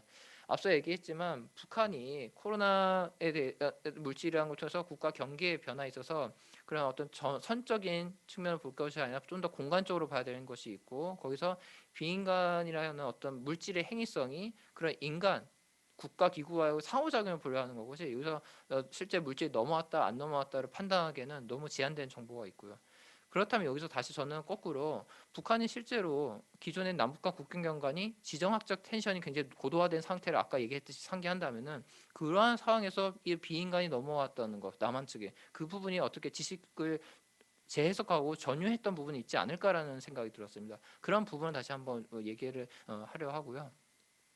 그래서 보다시피 여기가 이제 코로나 발생했던 금강군 이포리 북한에서 최초 지점부터 이제 군사 분계선인 가장 가까운 양구군 남한 측이죠. 거기까지 이제 거리를 계산하면 약 30여 킬로미터인데 오늘 토론해 주신 이승훈 교수님이 이제 또 썼던 연구에서도 얘기하지만 보통은 만약에 설령 넘어갔다 하더라도 서부전선, 동부전선인 여기 것이 아니라 서부전선이 있는 파주라든지 연천, 김포 일대에서 사실 대북전단을 많이 살포했습니다. 왜냐? 평양처럼 평양하고도 가깝고 또 그 사이 인구도 많고 또한 여기가 수도인 서울에서 있는 언론사들이 취재하기도 편하기 때문에 그런 대북전단을 발송하는 단체들이 사실은 해외로부터 어떤 지원 같은 걸 받고 있거든요. 그 금전적인 그런 거 할 때 언론에서의 촬영 같은 것도 굉장히 중요한 부분이 있고 이런 것도 이제 이승욱 교수님이 이제 연구를 밝혔습니다. 반면에 이 서부 전선은 금강군 자체가 평양부터 멀고 인구도 굉장히 적고 산지이고 여기서는 북한은 과학적 해명을 얘기했지만 사실은 그거를 우리가 과학적으로 검증하기는 어렵습니다. 결국 전국 비상방위 총화회의에서 김여정이 나중에 이렇게 얘기했죠. 우리가 북남 공동 연락사무소도 통째로 날렸고 총관경 대응했는데 너희가 이제 남한 측에서 군사 분계선 인근에 코로나 물질을 옮긴 것도 맞다. 과학적 규명이 되었다. 이제 이런 이야기를 하면서 우리는 아주 강력한 보복성 대응을 할 것이다. 아직까지는 하지는 않은 것 같은데요. 결국 여기서 보면 이런 지정학적 긴장이 고도화되어 있는 이 남북한 국경에서 이런 과학적 지식, 특정한 과학적 지식이죠. 코로나 물질이 넘어갔느냐 안 넘어갔느냐 그런 과학적 지식 그 비인간의 어떤 행위성 그런 부분이 서로 이제 연결되어 있다는 부분을 강조하려 합니다. 그래서 뭐가 맞다 그러다는 얘기를 하는 것이 아니고요. 결국 특히나 이런 이런 부분을 이제 고려하면 남북한 간의 국경만 이럴까 할 때 북중에서도 뒤에서 확인하겠지만 이런 코로나 물질이 다른 몇 개를 통해 가지고 전파될 수 있는 것에 대한 경합이 있었습니다. 거기서도 어떤 논쟁의 정치가 있었고. 근데 그런 것들은 우리도 알다시피 굉장히 국내 언론뿐만 아니라 중국 언론, 북한 언론에서도 얘기가 안 됩니다. 굉장히 북한은 남북한의 경계에서만 민감하고 호전적인 반응을 했었죠. 가령 업 지도원이 북한 쪽에 넘어갔다는 그 한국 사회에서 좀 민감한 주제 있지만 그때 북한이 대응했던 것 중에 하나가 기름을 통해 가지고 불을 질렀던 거죠. 그 저희 업 지도원의 바디에다가 그런 부분에 대한 걸 봤을 때나 아니면은 개성이 지난 코로나 발생했을 때 4월에 탈북자가 재입국해 가지고 한 달 동안 락다운이 됩니다. 개성이. 그런 부분에 대한 것들을 얘기할 때 북한 쪽에서도 다 대꾸를 했어요. 대응을 하고 니네가 잘못했다. 남한 쪽이 잘못했다. 이렇게 정치화되고 쟁점화되었던 반면에 북중 간에는 하천의 길이도 짧고 교류 같은 건 할수있게 훨씬 더 적고 탈북한 사람이 아예 없지도 않았습니다. 교류도 여러 매체를 통해서 봤을 때 여전히 밀수역 같은 것도 여전히 유지가 적지만 있었고 그렇지만 그런 논쟁의 정치는 북중 간에는 발생하지 않았거든요. 굉장히 침묵화했었고 이걸 통해서 다시 봤을 때 남북한 국경 경간의 어떤 지정학적 텐션이 고도화된 상황에서 이런 물질의 이동을 보면 과연 북한이 설령 어쩌면 중국으로부터 코로나 물질 최초로 왔을지라도 북한은 남한 쪽에서 왔다고 얘기하지 중국 쪽으로 왔다 얘기 안 할 것 같습니다. 그런 부분에 대해서 다시 이제 그건 북중 국경 경간의 특성을 볼 때 얘기할 수 있을 것 같습니다. 그리고 다음으로 이제 북중 국경 경간을 이제 보려 하는데요. 북중 국경 경간은 앞서 얘기했지만 지정학적 긴장을 굉장히 그걸 최소화시키고 지경학적 부분의 이제 논리가 좀 더 강조 내지 확대하려 하는데요. 그 여러 예시가 있는데 지금 시간상 그 다 얘기할 수는 없을 것 같고 하나를 좀 얘기하려고 합니다. 북한 측의 그럼 지경학적인 실체는 무엇이 있었을까 중에 저는 우주공항 용도의 변경을 분류하는데요. 여기는 신의주 단둥 쪽에 있고 신의주에 있는 군사공항입니다. 원래 여기는 일류신 폭격기라고 해서 오른쪽 상단에 보시면은 그 눈을 가까이 보시면 제가 표시는 했지만 폭격기들이 있으면 예전에 이제 한국 전쟁 때 사용했던 오래된 비행기들이고요. 어쨌든 여기도 국경에 있고 하니까 단지 군사공항이 중요하게 위치되어 있는데 여기가 코로나 시기에 2021년 2월 시점으로 해서 주변 공항으로 주변이라 하지만 좀 먼데 한경남도 쪽에 있는 다른 비행장으로 이 비행기들이 사라졌습니다. 그리고 나서 시점으로 보니까 2020년 3월에 수입물자 소독법이 채택이 되면서 중국으로부터 물자들이 이제 들어오는데 그것들에 대한 방역을 위해서 이 공항에 변화가 이제 생기게 되었던 거죠. 그래서 그림을 보시면은 주기장이라 해서 상단에 보시면 주기장이란 건 이제 비행기들이 이제 주차하는 거죠. 일종의 비행기들 주차장인데 이게 말바구처럼 생겨 있는 거는 폭격이 만약에 있으면 공항에 활주로에 있으면 그 폭격으로부터 막기 위해서 이제 비행기들 보호하기 위해서 있는 그런 주기장인데 이 주기장이 코로나 시기에 철로가 들어가게 됩니다. 이 철로가 들어가게 되면서 지금 아래와 같이 변하게 되는데 그 노란색은 철로고 빨간색은 그 승강장입니다. 승강장 표시했던 거고 또한 활주로 비교해 보시면 아시겠지만 여러 창고들이 활주로에 있고 심지어 활주로 위에도 건물 내지 시설이 있습니다. 뭐 이건 공항으로서 역할은 일단 지금 유보되었던 걸 볼 수 있는데요. 어쩌면 이러한 이제 변화들을 봤을 때 좀 이런 해석도 가능한 것 같습니다. 지경학적인 측면에서 앞으로 이 군사공항 기능을 안 하고 북중 간의 교류를 좀 더 활성화하면서 민간 부분에 화물이나 여객 운송, 단순히 방역 물자뿐만 아니라 좀 더 민간 교류를 위한 그런 걸 활용할 수 있지 않겠느냐. 하지만 이제 제가 최근에 탈북민 인터뷰를 하면서 반론의 측면도 있는데 그 부분은 나중에 좀 궁금하시면 얘기를 하겠습니다. 그리고 이제 좀 더 중요한 거는 중국 측의 지경학적인 실천을 좀 볼 필요가 있는 것 같은데요. 오른쪽 상단에 보시면은 코로나 시기에 있었던 전 사업들을 표시를 한 겁니다. 코로나 시기면 이제 북한도 꽉 잠겨져 있겠지만 중국 쪽도 뭐 하겠냐, 활동할 수 있겠느냐. 심지어 단둥 같은 경우는 여기 시간 제한으로 얘기를 안 했지만 단둥 같은 경우에는 북한하고의 교역이 워낙 중요했었던 터라 당연히 이제 북한하고의 교류만 생각할 줄 알았는데 제가 이제 좀 조사해 보니까 한국을 포함해서 일본 쪽에 투자 유치를 하려는 박람회 같은 걸 하고 지방 정부 차원에서 좀 그런 실천들이 있었더라고요. 하지만 거기는 공항도 국제 공항도 있고 그다음에 항만도 가깝고 한데 반면에 이 내륙에 있는 지역 이제 해산이라든지 저희 삼지연과 가까운 데든지 이 북한 중국 간의 내륙 안에 있는 접경 도시들의 경우에는 더 방법이 없었죠. 중국 쪽에서는 북한과 교류가 여전히 중요한데 그런 부분을 이제 감안할 때 보니까 어떤 뭐 해관이라는 건 세관이고요. 이 세관이 이제 북중 교류를 위한 세관이 만들어지고 그다음에 특히 이게 호시무역구라 해서 접경 지역에 있는 주민들 간에 좀 더 면세 혜택이 있는 그런 경제 구역 같은 걸 만들게 되고 이런 것들이 코로나 시기에도 이렇게 만들어졌던 걸 제가 이제 일단 지도에다 이렇게 표시만 하는 걸 보더라도 남북한 간에는 오히려 뭐 기존에 있었던 지경학적인 측면의 공간 주체도 이제 지정학적으로 어떤 목적에 의해 변화하고 긴장되고 파괴되고 해체되는데 여기는 새로운 걸 이렇게 만든단 말이에요. 중국 쪽에서는 코로나 방역 때문에 굉장히 더 엄중한 시기에도 불구하고 이런 부분에 대해서 우리는 어떻게 봐야 될까 할 때 좀 제가 확인하는 바로는 이제 뭐 아래쪽에 하단에 있는 그림은 이제 또그 중국 쪽에 있는 거주민하고 좀 인터뷰를 해가지고 그 자료들을 이제 확인했는데 여전히 여기서는 어떤 북한하고의 교역을 위한 어떤 경제 활동들이 그런 부분의 움직임이 있었던 것이죠. 시간이 많이 나왔습니다. 그다음에 이제 끝으로 이제 바이러스에 갖고 있는 행위성 아까 비인간 얘기했는데 북한하고 중국 쪽에도 꽤 많은 일이 있었습니다. 단둥하고 지안 같은 곳의 지방 정부는 북한으로부터 오는 어떤 뭐 바람에 코로나 바이러스가 있을 수 있으니까 창문을 열지 말란 지시가 실제 있었고 아니면은 또 이제 이런 허수아비를 통해서 북한으로부터 날아오는 새에는 바이러스가 있을 수 있으니까 허수아비를 설치하라. 이게 지방 정부 차원에서 얘기를 했습니다. 근데 여기서 중요한 거는 북한 당국이 어떤 선택적 침묵이죠. 남한 쪽과 차이에서 북중 접경 지역에서 어떤 지정학적 갈등이 충분히 있는데 이 부분들이 북중 간에는 비가시화시키고 부분이 있다는 거죠. 그런 게 이런 부분이 결국 이제 북중 간의 지경학적 협력, 앞서 얘기했던 어떤 호시무역과 같은거나 세관 같은 게 만들어지고 있는 부분들과 연결하면은 북중 접경 지역은 지경학적인 다이내믹스가 보다 더 여전히 코로나 시기조차도 활발하고 지정학적 텐션을 오히려 약화시키는 것 혹은 비가시화시키는 부분이 있다는 것이죠. 결론적으로는 앞서 얘기했던 부분에 대한 특성은 지경학적인 어떤 강조점이 다르다는 게 남북한과 북중 국경 간의 차이라 얘기했고 그래서 아래에 이제 좀 더 제가 추가했던 것들을 읽어보면 코로나19 전파 가능성을 두고 남북한은 굉장히 논쟁에 참여했지만 북중 간에는 침묵이 했습니다. 설령 아까 얘기했지만 북한 코로나의 유입이 중국이었다 하더라도 북한은 중국이라 말하지 못할 거라고 볼 수 있습니다.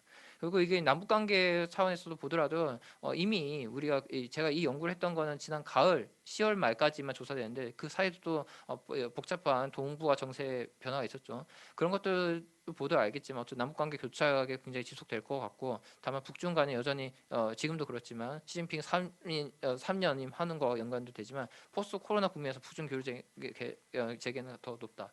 끝으로 이제 한마디 더 얘기하면 정책적 함의를 그래도 저는 얘기하고 싶습니다. 앞서 국경 경관의 차이만 보면 굉장히 좀 비관주의적이고 전망이 불투명하긴 한데, 북한이 경험한 온전히 작동된 적경지역의 지경학적 공간은 개성공단과 금강산 공간 특구였고, 북중 경계에는 예전에 뭐 양빈이 이제 처단되고 거기 황건평의 개발도 안 됐었죠. 북한이 실제로 시행착오 경험했고 상당히 법제화까지 했던 거는 한국하고였습니다. 그렇다면 이러한 공간적 특성, 비정상 국가란 프레임에서 북한의 국경 전면 봉쇄라든지 어떤 대응 전략을 비성적, 비정상적 그렇게 보기 전에 우리 과연 여전히 참 힘든 상황이긴 맞는데, 그럼에도 불구하고 북한의 필요를 우리는 제대로 파악하고 있는지에서 다시 한번 환기시킬 필요가 있다는 생각이 들었습니다. 연구의 한계에 대해서는 이제 이따가 토론자들 선생님들 같이 얘기하면서 그 과정의 얘기를 제가 답변하면 될 것 같습니다. 네, 긴 시간 동안 들어주셔서 감사합니다. 네, 황진태 박사님 감사드립니다. 시간을 충분히 좀 드리고자 했지만 그 연구의 한계 부분은 말씀하신 대로 그 토론하시면서 답변을 같이 해주시면 좋을 것 같습니다. 전 굉장히 재밌게 저도 들었고요. 그러니까 기존의 리니어로 접근하던 국경이라는 개념을 국경 경관이라는 이론적 틀로 보시고, 남북 국경과 북중 국경 경관, 남북 국경 경관과 북중의 국경 경관을 비교하시면서, 사실 그 비인간 물질인 바이러스라고 하는 건 인간의 통제 없이 그 자체로 움직이지만, 그것을 해석하는 그 틀이 그 지정학적 긴장이나 지경학적 긴장의 어떤 차이로 인해서 그것을 해석하는 인간의 어떤 그 방식만 좀 다른 것이 아닌가라는 측면에서 굉장히 좀 유의미하고 좀 재미있는 연구를 해주신 것이 아닌가라는 좀 생각이 들었습니다. 예. 그리고 아까 제가 토론자분들 소개하면서 제 소개를 안 했던 것 같더라고요. 저는 최지영 연구기획부장이고요. 오늘 원래 홍민 북한 연구실장님께서 사회를 맡아주셨어야 하는데 오늘 갑자기 좀 급한 사정이 생기셔서 제가 대신 사회를 보게 되었습니다. 그러면 이제 토론자분들께 시간을 드리겠습니다. 순서는 이승욱 교수님, 황태현 박사님 순서로 하겠고요. 일단 한 15분 정도로 토론을 해주시고, 그 다음에 혹시 이제 플로어에서 질문이 있으면 같이 받고 다시 발표자분께 답변 시간을 드리도록 하겠습니다. 예, 이승욱 교수님 토론 부탁드리겠습니다. 네, 안녕하세요. 아까 방송에 받은 카이스트 이승욱입니다. 저는 아까 초반에 말씀드렸지만은, 제가 이제 박사학위 논문 주제로 북중 접경지에 대한 연구를 했고요. 사실 그래서 이제 좀 황진태 박사님께서 소개하신 길림새라든지 요령성에도 머물면서 현지 조사도 좀 해서 사실은 이런 연구가 좀 사실 쉽지 않다는 거는 저도 잘 알고 있고요. 그래서 사실은 이제 제가 이제 박사학위한 이후에 한국에 들어온 이후에는 사실은 북중 접경지에 대한 연구를 사실 잘 못하고 있습니다. 아무래도 좀 연구가 쉽지 않다 보니까 사실 그래서 오늘 이제 발표를 들으면서 여러 가지로 사실 저도 뭐 예전 생각 나기도 하고 그리고 최근의 변화들을 참 잘 포착하셨다는 생각도 들었습니다. 뭐 사실 다들 아시겠지만 코로나19가 가져온 변화가 사실 뭐 우리 일상생활뿐만 아니라 여러 가지 인식 틀에도 많은 변화를 가져왔는데, 뭐 특히 이제 어떻게 보면 우리가 이제 학계 내에서 특히 이제 사회과학계에서 어떻게 보면 서구 중심성, 어떻게 보면 미국 중심성이 상당히 강하고, 어떻게 보면 서구나 미국을 상당히 어떻게 보면 하나의 롤 모델로 바라보는 그걸 당연시하는 그런 인식들이 상당히 팽배한데, 뭐 다들 아시겠지만 사실 이제 코로나 대응에 여러 가지를 실패하는 모습들을 뭐 유럽이라든지 미국에서 보여주면서 사실은 그런 어떤 환상들이 사실 많이 깨진 어떻게 보면 그런 결과를 낳기도 했습니다. 어떻게 보면 또 코로나 나은 사실은 어떻게 보면 또 긍정적인 지점이라고 어떻게 보면 감히 얘기할 수도 있겠죠. 근데 이런 어떻게 보면 시장의 변화들이 뭐 지금 황진 박사님께서 잘 지적하셨듯이 북한에까지는 다다르지 못한 것이 아니겠냐. 저도 사실 그런 생각을 많이 해보았습니다. 특히 제 이 발표에서 인상적이었던 지점은 북한의 코로나 대응과 관련한 어떤 국내 학계, 어떤 국내 언론에서 나타났던 상당히 성급하고 그리고 어떤 근거가 취약하고 때로는 되게 무책임한 그런 어떤 논의들의 어떤 문제점도 상당히 잘 짚었다고 저는 생각을 합니다. 특히 북한이 상당히 체제 생존에 집착하기 때문에 그로 인해서 이제 상당히 비과학적으로 국경을 봉쇄할 수밖에 없다는 논의 자체 그리고 그에 따라서 북한은 이해할 수 없는 국가 또는 이제 황진태 박사님께 말씀하셨던 것처럼 불가능한 어떻게 보면 어찌할 수 없는 국가라는 어떻게 보면 오히려 기존의 어떤 고정관념들이 또 강화되는데 어떤 그런 이런 논의들이 사실 일조한 측면이 저는 분명히 있다고 생각합니다. 사실은 어떻게 보면 북한의 어떻게 보면 비정상성이 어떻게 보면 더욱더 코로나19를 계기로 북한의 대응에 대한 어떤 보도라든지 논의를 통해서 어떤 그런 인식들이 사실 대중들 속에 더 강화된 게 아닌가 저는 그런 생각도 드는데 사실은 그게 어떻게 보면 학계에서 어떻게 보면 지적 노력이 상당히 부족했거나 어떻게 보면 뭐 게을렀다고 저는 생각을 합니다. 사실은 그런 점에서 볼 때 사실 이 연구 가지고 있는 어떻게 보면은 어, 의의가 있다고 저는 생각을 하고요. 특히 어떻게 보면은 이게 사실은 상당히 모두 다 아시겠지만 상당히 쉽지 않은 연구였고 뭐 저도 사실은 이제 코로나19 발생하는 뭐 작년 재작년에 제가 뭐 최근에는 북에 대한 연구를 많이 하고 있지 않지만은 북한에 대한 코로나 연구 글을 써달라는 청탁들 몇 번 받았는데 저는 사실 못 쓰겠다고 했거든요. 이거를 어떻게 해야 될지도 잘 모르겠고 접근성도 많이 떨어지고 근데 어떻게 보면은 그런 현지 조사라든지 인터뷰라든지 이런 거를 진행할 수 없는 현실적인 제약 조건 속에서 사실 뭐 이 정도의 연구를 수행한 건 사실 저는 상당히 어떻게 보면 놀랍다고 생각을 하고 그런 점에서 사실은 그것만으로도 사실 이 연구의 의의가 충분히 있다고 저는 생각을 합니다.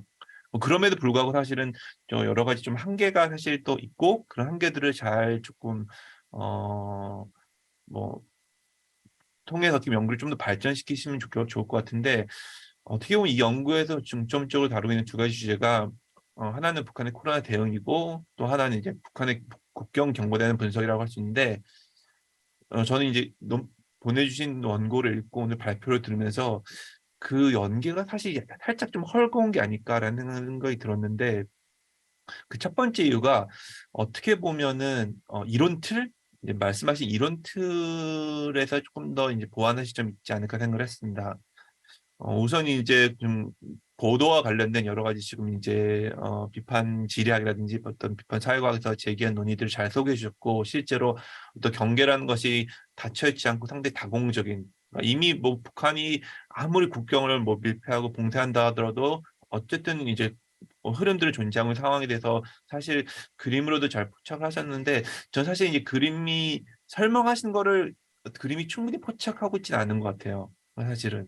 그러니까 어떻게 보면은 지금 두 가지 그림을 소개해 주시면서 이제 북한의 국경에 대한 공간적 이해 그리고 코로나19 상황에서 북한 국경의 구성 요소를 설명하시면서 저는 사실은 이제 뭐랄까 약간 추사가 조금 더 이해를 이렇게 증폭시키기보다는 약간 조금 모호함을 가져온 측면이 있다고 생각했고 그 이유 중에 하나가 음, 여전히 이차원적이라는 거죠. 평면적이라는 거죠, 사실은요. 그러니까 지금 여러 가지 설명하신 뭐 공기라든지 새라든지 사실은 어떻게 보면 국경 경관이 상당히 3차원이 입체적이고 사실 수직성도 상당히 중요한 측면인데 그리고 연구에서 그런 부분을 잘 포착해서 설명해 주셨는데 사실 그림이 오히려 그런 점들을 오히려 제 생각에 잘 못 담아냄으로써 오히려 좀 이 그림이 사실은 조금 그런 점에서 좀 이해를 돕기보다는 조금 약간 혼란함을 가져온 측면도 있지 않을까 해서 조금 이런 추상화 작업을 잘 고민을 하시면 좋을 것 같다는 생각이 들었고요.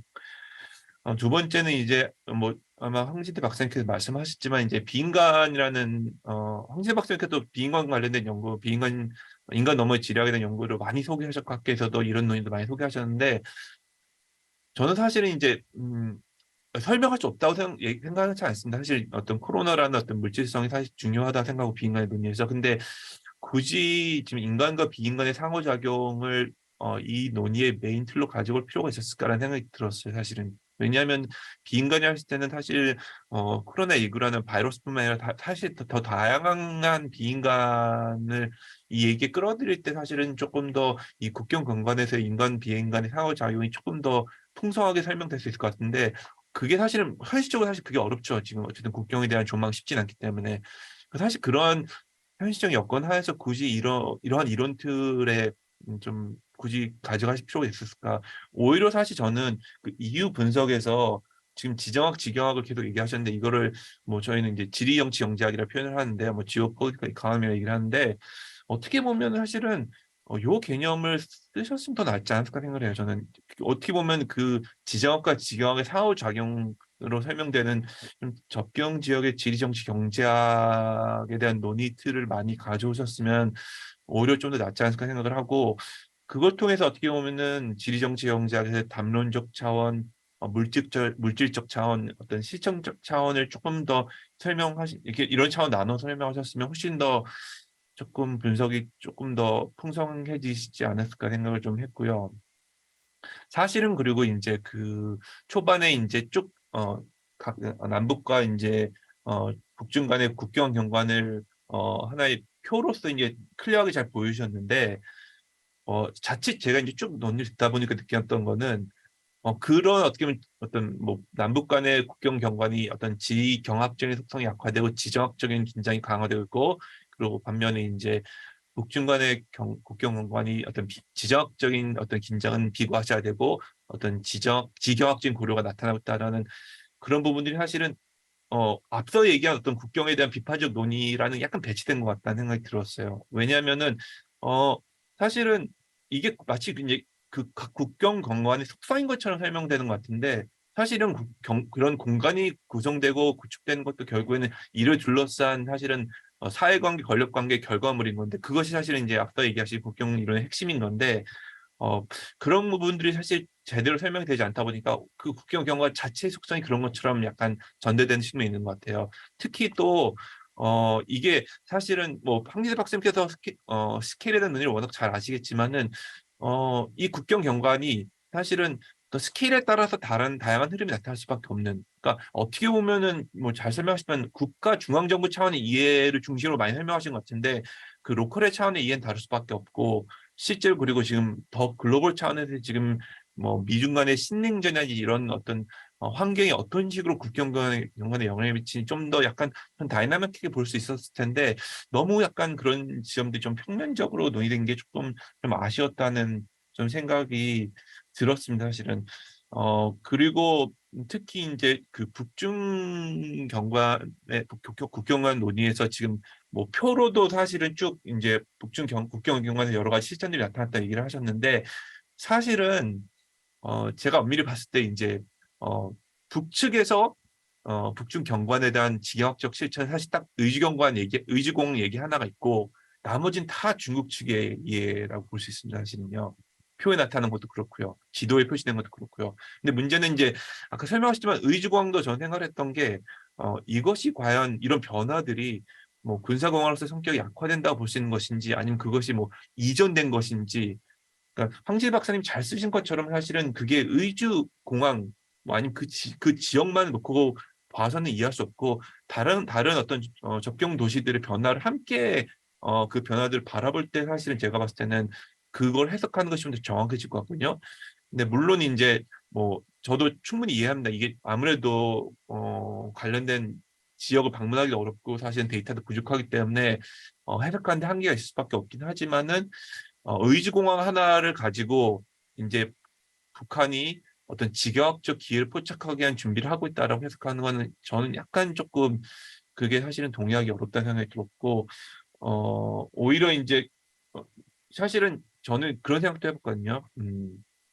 그 북중 국경 경을 설명하시면서 지정학적인 긴장을 비과시하고 지경학적인 고려를 하는 거라는데 전자는 저는 맞을 수 있다고 생각을 해요.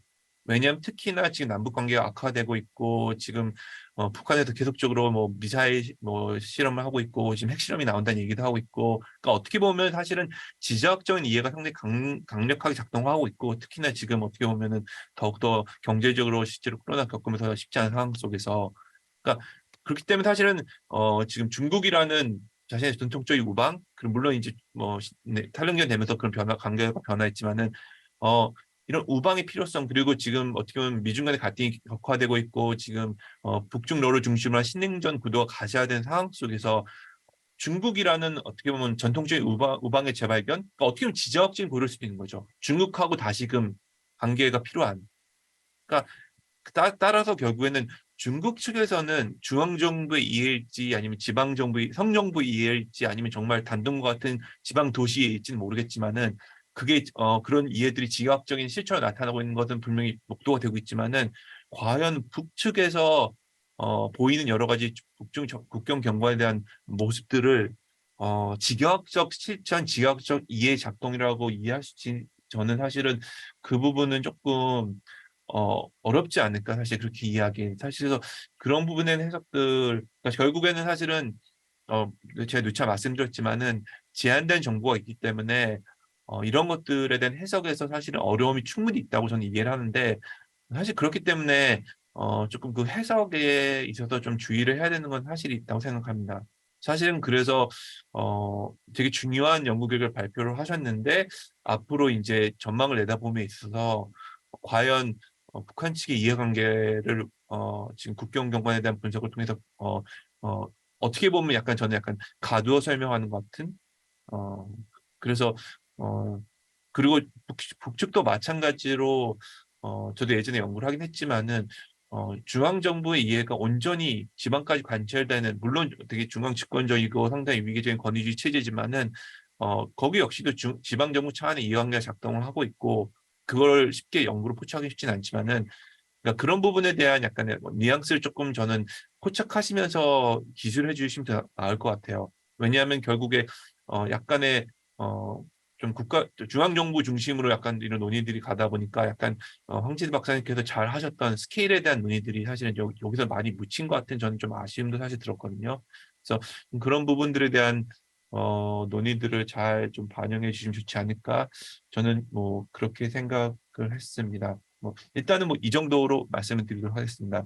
네, 좋은 발표 감사드립니다. 네, 교수님 토론 감사드립니다.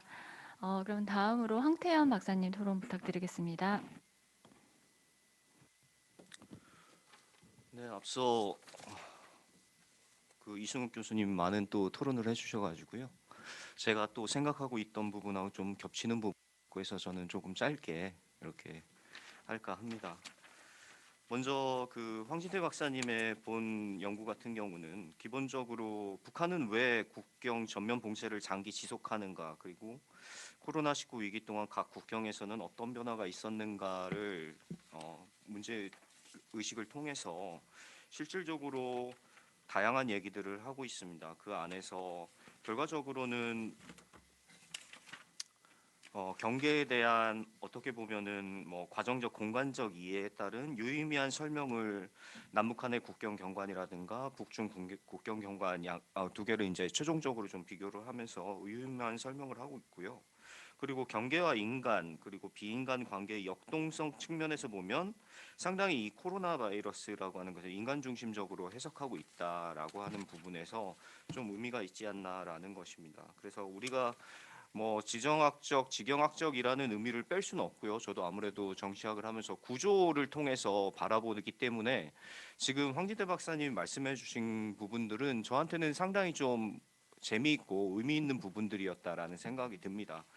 그래서 그러한 측면에서는 상당히 의미가 있었고, 앞서 또 이승욱 교수님 지적해 주신 바와 같이 지정학적이고 지경학적인 측면에서 분석이 더 필요하지 않았을까라고 하는 부분은 사실 이 본 연구 같은 경우는 실제로 더 큰 본 과제에서 그냥 일부분을 또 얘기하다 보니까 아무래도 지정학적, 지경학적이라고 하는 부분들도 다른 챕터들에서 있는 것 같아요. 있는데 이제 요 부분에서는 강조하고 싶었던 부분이 그러한 부분이다 보니까 아무래도 지정학적, 지경학적 부분이 조금 설명이 많이 충분히 되지 않았다라는 부분이 있는 것 같고요. 그럼에도 불구하고 기본적으로 본 연구에서 이제 경계에 대해서 이렇게 얘기를 해주시면서 그 경계가 인간에 의해 만들어진다. 그래서 상당히 인간 중심적인 그런 인식에 대해서 얘기를 하셨고, 결국에는 그 그 황진태 박사님도 그 부분에 있어서 좀 더 우리가 좀 고려를 한번 해봐야 되지 않을까를 좀 강조하신 것이 아닌가라는 생각을 해봤습니다. 실질적으로 국경을 보면은 말씀하신 바와 같이 뭐 국경이라고 했을 때 딱 깔끔하게 국경 뭐라고 정리되지 않고, 그리고 국경에 대해서 분석을 할 때도 굉장히 다양하게 우리가 접근할 수 있는 것 같아요. 국경이 갖고 있는 특성 자체가 우리가 뭐 정치학적으로 보면 A 국가와 B 국가 사이에 있는 것이 국경인데, 그것이 다양한 학문적인 접근을 하다 보면 뭐 지리적으로도 지금 접근을 해주셨지만 경제학적인 접근, 그리고 인문사회적 뭐 과학기술 측면에서까지도 접근할 수 있고, 오늘 얘기한 이러한 바이러스와 같은 이제 보건 측면에서도 얘기할 수 있고, 하나의 그 경계에 살고 있는, 국경에 살고 있는 인간을 중심으로 한 뭐 삶, 자연, 이런 것들 굉장히 다양하게 해석을 할 수 있거든요. 그러다 보니까 이런 요소들을 모두 한편으로는 이론적으로는 좀 고려를 해볼 수 있다라는 측면에서 좀 재미있고요. 그런 측면에서 상당히 좀 국경을 중심으로 한 그 내부의 역학관계를 여기에서는 좀 많이 다뤄주셨어요. 아까 그림에 대해서도 말씀을 해주셨는데, 이승욱 교수님도 이 그림에 대해서 조금 지적을 해주셨고요. 제가 봤을 때는 또 이 그림과 관계되는 경우는 지금 상당히 내부 중심적인 그림이다라는 생각이 들어요. 당연히 이 주제 자체가 북한이 왜 국경 전면 봉쇄를 했는가라는 문제의식에서 출발했기 때문에 북한의 내부 인식을 통해서 결국에는 그 전면 봉쇄를 했다라는 거잖아요. 그런데 중요한 것은 앞서 그 황진태 박사님도 말씀하셨지만 그 국경을 중심으로 한 다양하게 작동하는 요소들, 그리고 내부에서 작동하는 다양한 인간 중심적인 인식들도 결국에는 이 내부 밖에 있는 외부가 존재해야만이 국경이 존재한다라는 것이죠.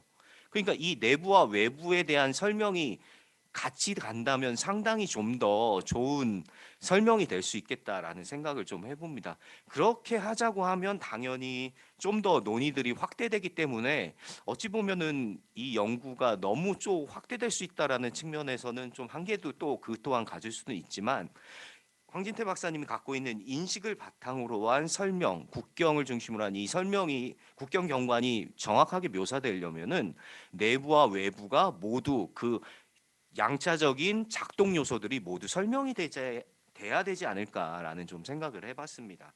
그래서 그런 부분에서는 좀 더 좀 만약에 생각하고 계신 부분이 있다고 하면, 충분히 오늘 시간이 없어서 설명은 좀 못하셨을 것 같고요. 있다고 하면 좀 설명을 해주시면 도움이 될 것 같고요. 그리고 그러다 보니까 이것이 이제 지정학적인 지경학적 논리로 확대되는 문제점을 갖고 있어요. 분명히 내부 외부를 모두 얘기하자고 하면 당연히 인식적인 부분 외에도 당연히 지정학적 지경학적이 외부 내부가 갖고 있는 특성을 모두 설명해야 된다라는 것이죠. 그러니까 내부가 갖고 있는 인식, 지경학적, 지정학적 인식과 외부가 갖고 있는 지정학적, 지경학적 인식은 다를 수도 있고 같은 것도 있을 수 있다.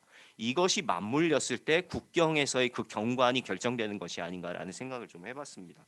그래서 그런 부분들에 대해서 조금 고민이 있어야 되지 않을까라는 생각을 해봤고요. 그리고 그 발표해 주신 내용을 좀 들어가 보면 여기에서 이제 그 의주공항이 이제 사례로 가장 대표적으로 나왔고, 이승욱 교수님도 의주공항에 대한 그 사례 하나만으로는 조금 부족하지 않을까라는 말씀도 해주셨는데요. 저도 뭐, 뭐 하나나 두 개나 뭐 여러 개가 있으면 좋겠지만, 그 북한이라고 하는 현실적인 조건 아래서 그런 것을 모두 찾는 건 좀 어렵고, 이 하나만으로도 상당한 의미가 있다라는 생각에 대해서는 동의를 합니다. 그런데 이제 이 의주공항에 대해서 좀 살펴보니까 실제로 의주공항의 위치가 신의주 도심에서는 북동쪽으로 한 약 10km 정도 떨어져 있고, 그리고 그 서쪽으로는 위화도 압록강, 그리고 중국의 단동시가 있고요. 좀 더 북동쪽으로 가면은 이제 우주군이 있는 거죠. 그리고 신의주에는 신의주 공항이 또 있고요.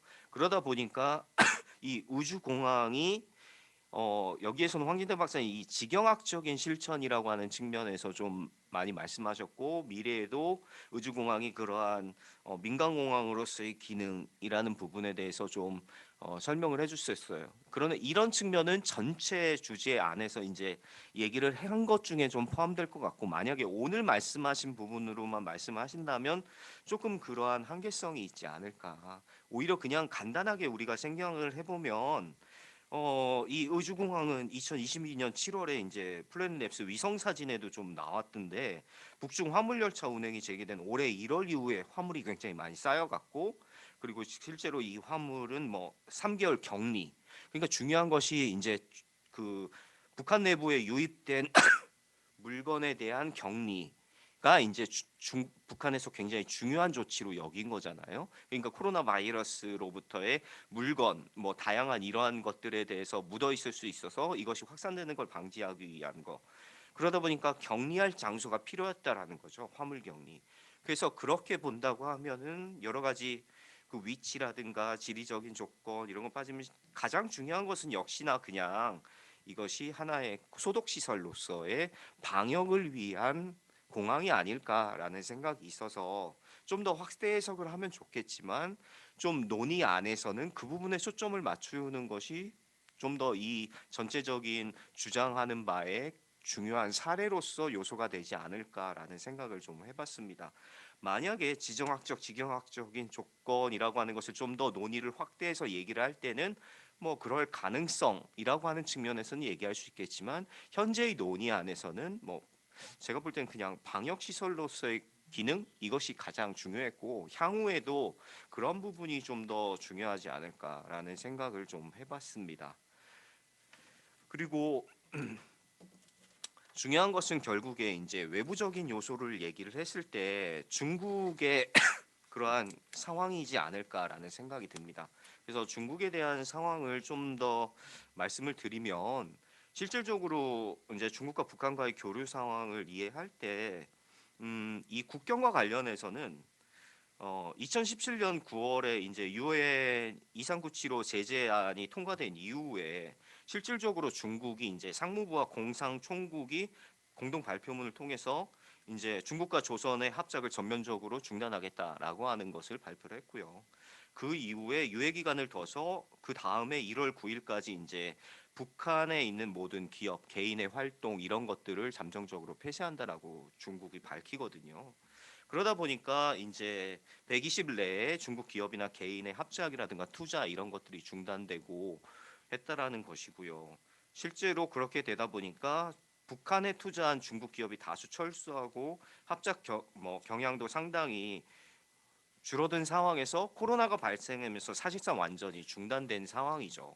그러다 보니까 이것이 실질적으로 뭐 그 이후에 2018년에 뭐 정상회담 전까지 효력을 발휘하기도 했지만 결국에는 코로나로 인해서 그런 문제가 생겼고 그러다 보니까 향후에 만약에 뭐 국경이 이렇게 돼서 국경에서의 어떠한 교류가 이루어진다라고 하는 것도 필요하지만 만약에 뭐 그런 부분도 충분히 지경학적인 측면에서 보면은 중국의 입장에서 가장 중요한 것은 이제 인건비의 문제잖아요. 중국 내 중국 기업으로만 해도 되지만 그런 부분이고 그리고 중국의 기업이 이제 북한에 들어가고 하는 것 또한 충분히 그러한 이득이 있기 때문인데 이런 측면에서 보면 향후에는 단기적으로는 뭐 그렇게 교류가 활성화된다고 해도 코로나 이후에 만약에 관문이 열리면 경제 활동보다는 상당히 뭐 관광 비중이 좀 상승하게 되지 않을까라는 생각을 좀 해보고요.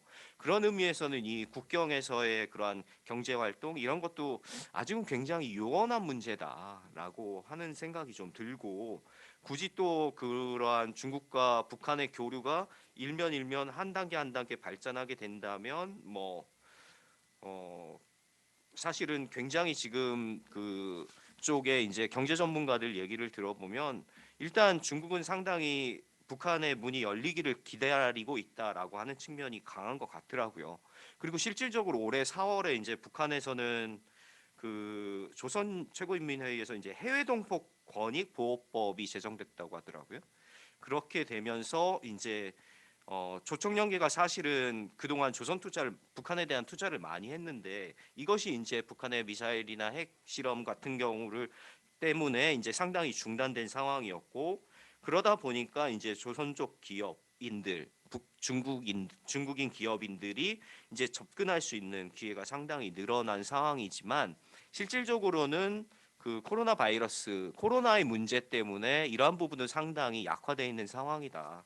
그런 의미에서 본다고 하면 오늘 말씀해 주신 그러한 내용 안에서 좀 더 그 진짜 좀 더 많은 논의가 되기 위해서는 저도 역시 그러한 지정학적, 지경학적이라고 하는 측면에서 어떻게 좀 더 발전시킬까 하는 부분에 대한 고민이 좀 더 필요하지 않을까라는 생각을 하고요.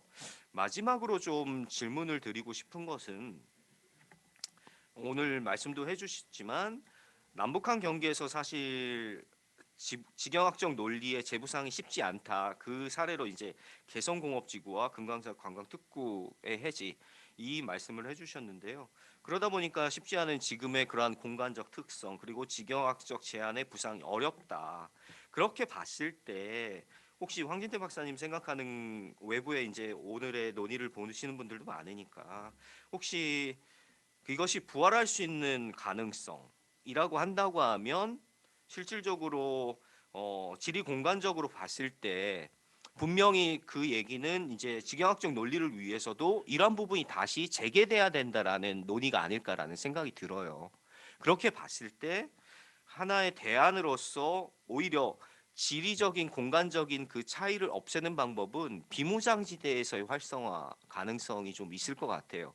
오히려 양측의 그러한 국경 경관, 뭐 국경의 경계라고 하는 것을 최소화한다라고 했을 때는 그렇게 봤을 때 뭐 비무장지대 이런 시설이 생길 가능성에 대해서는 어떻게 생각하시는지 혹은 어 오늘 뭐 중국과의 경계 그 국경 얘기도 많이 해주셨는데 이런 부분에 있어서 이제 중국과 북한과의 교류는 많이 있는데 이제 이러한 경계 안에 한국이 들어가서 한국과 북한과 중국 간에 할 수 있는 또 다른 대안으로서의 가능성 이런 부분은 혹시 어떻게 생각하고 계실지 이런 부분을 한번 이 국경 공간이라고 하는 부분을 통해서 한번 설명을 해주시면 오늘 많은 논의에 대한 그런 것을 쉽게 이해하는데 좀 더 도움이 되지 않을까라는 것을 통해서 질문을 마지막으로 드립니다. 예, 감사합니다.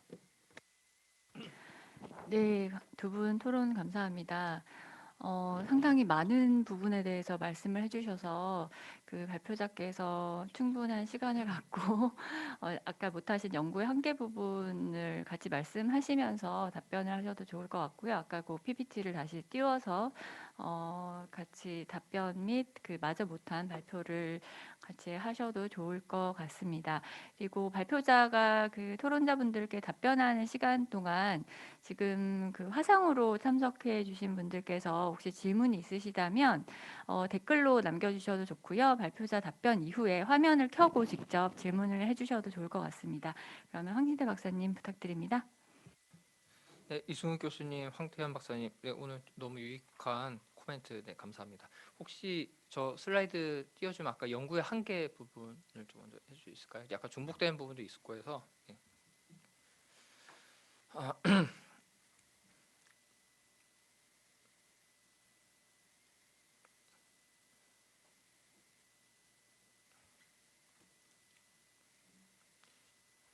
제가 알죠.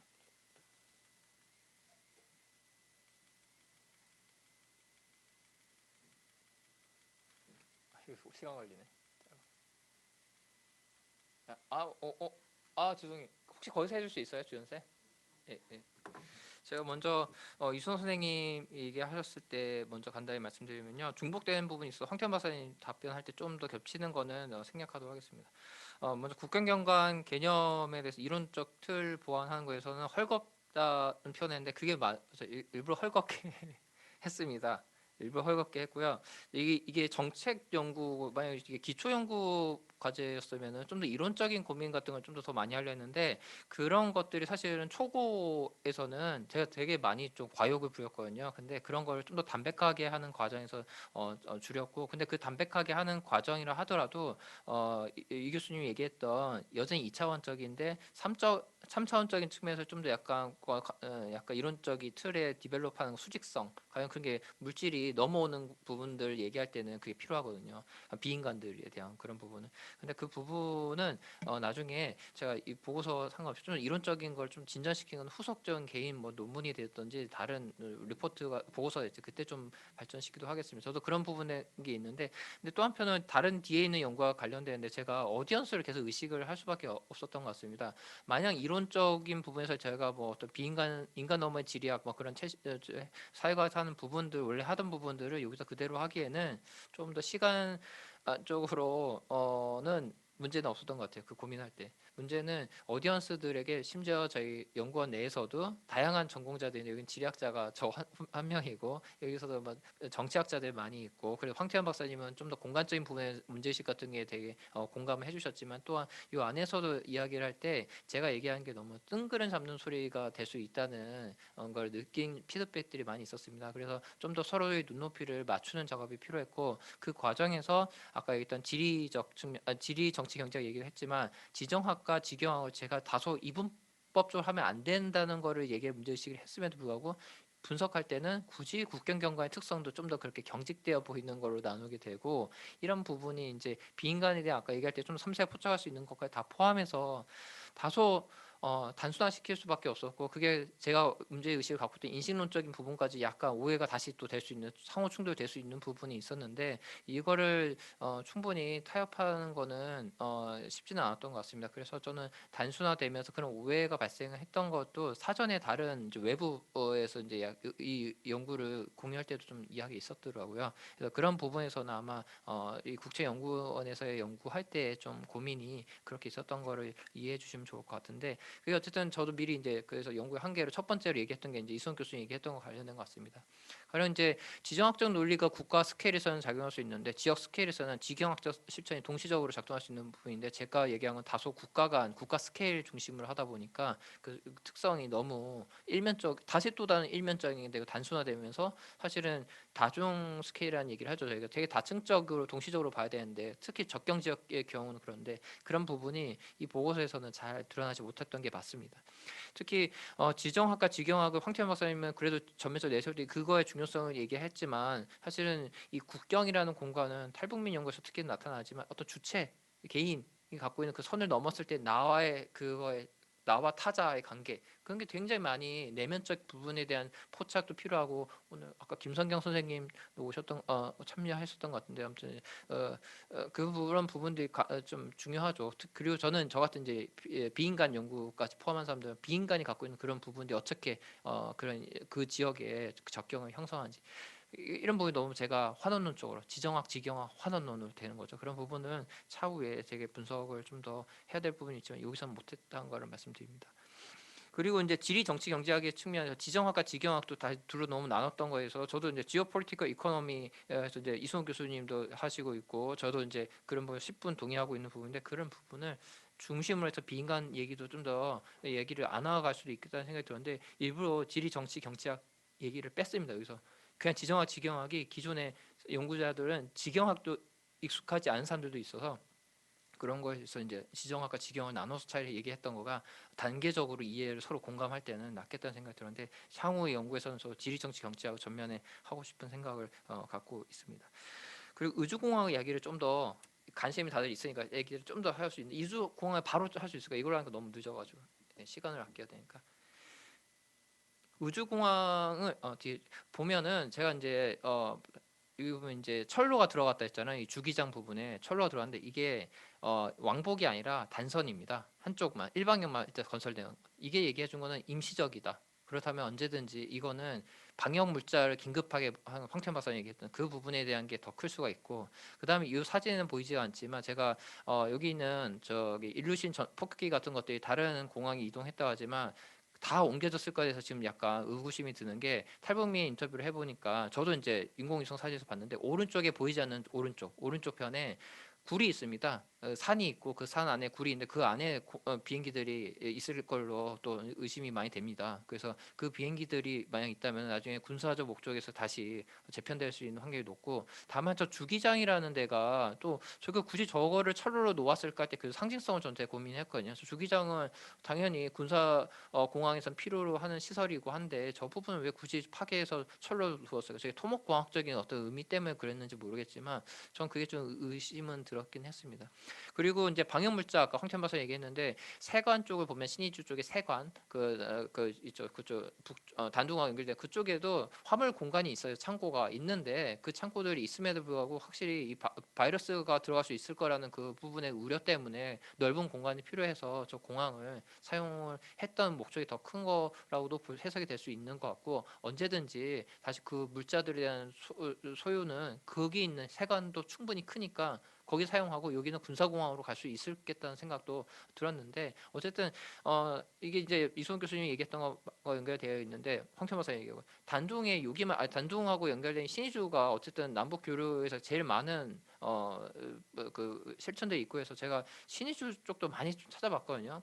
장마당도 변화를 보려는데 이게 장마당도 다 덮개가 돼 있고 하니까 뭔가 변화를 참 쉽지가 않아요. 그렇다고 어디 작은 항만 같은 건 아니면 뭐 청진 같은데 항구에 물고기 잡이 배들 뭐 있어져 많아졌고 코로나식 그런 것들 갖고서 지경학적 얘기하기가 참 쉽지가 않았습니다. 그래서 그런 부분에 대해서 향후에 좀 나중에 그 프랙티스가 있었을지를 확인할 수는 있겠지만, 이게 공간적 사진을 저는 그래 지리학자의 입장에서 보니까 위성 사진 중심을 일부러 했던 게 그래 증거니까, 이건 증거. 안 그러면 좀 여러 비공식 매체나 경로를 통해서 나와 있는 장마당의 어떤 뭐 얘기들 뭐 억제했다는지 좀 활성화했다 그 말을 여기 정책 보고서에 넣기는 제가 너무 우려가 되었습니다. 다만 좀 열린 연구 형태로 하자면은 화두는 던지자. 그러니까 지금은 우주공항만 얘기했는데 이런 문제 의식을 갖고서 앞으로 다른 위성 지역도 봐야 되고 좀 더 다양한 내용의 공간으로 나타나지 않은 비공간적인 측면에서 거기에 있는 뭐 시인민위원회 어떤 당 관계자 얘기하는 거 그런 것들 나중에 좀 더 포착을 해가지고 지금은 모르지만 이 지난 3년을 다시 복귀할 때는 풍부한 내용이 있으면 좋겠다는 생각이 들었습니다. 그래서 어쨌든 저도 그러한 고민이 이거를 분석하면서 좀 있었다는 거를 말씀드리고 싶고요. 그리고 저도 이제 몇 개는 이성 교수님 자세히 얘기한 거는 뭐 이 정도면 될 것 같습니다. 그리고 다시 저 결론 부분 한 개 얘기를 하겠습니다. 거기 정리 중심하면은 마무리될 것 같습니다. 그리고 예, 다음 예. 그리고 이제 첫 번째는 되었고요. 두 번째 측면에서 봤을 때는 남북한 간의 경로 의존성, 이게 이제 황태현 박사님 마지막에 얘기했던 그 정책적 고민하고 연결되어 있는 부분일 수 있는데요. 저도 다른 연구자들 얘기하니까 어쨌든 단둥 같은 데가 이수석 교수님도 잘 아시겠지 이게 만만한 데가 아니라는 생각이 듭니다. 저 최정 부장님도 이제 연구하시고 하지만 여기 북중 간의 교류에 있어서 이 단둥이 갖고 있는 힘, 그 자산들도 무시할 수 없다 저는 생각이 드는데, 이 공간을 제가 여기서는 좀 간과했던 부분이 있어요. 마지막에 결국 어쨌든 남북한 간에 실제로 했던 많은 경험들이 공식적인 국가 대 국가로 했던 것은 어쨌든 간에 남북한 간의 그 예외 공간들이 금강산과 개성이었거든요. 전 그래 거기가 어쨌든 국제연구기관이 있다 보니까 정책 실패로 그걸 단정하기에는 그것도 어쨌든 살려가지고 남북한 간에 협력을 해야 된다는 측면이 좀 강조돼서 그 얘기를 강조했지만, 좀 더 상상력을 나라에 펼친다면 북중에서 어쨌든 간에 굉장히 많은 활용이 있었고, 특히 단동 같은 경우에는 코로나 시기에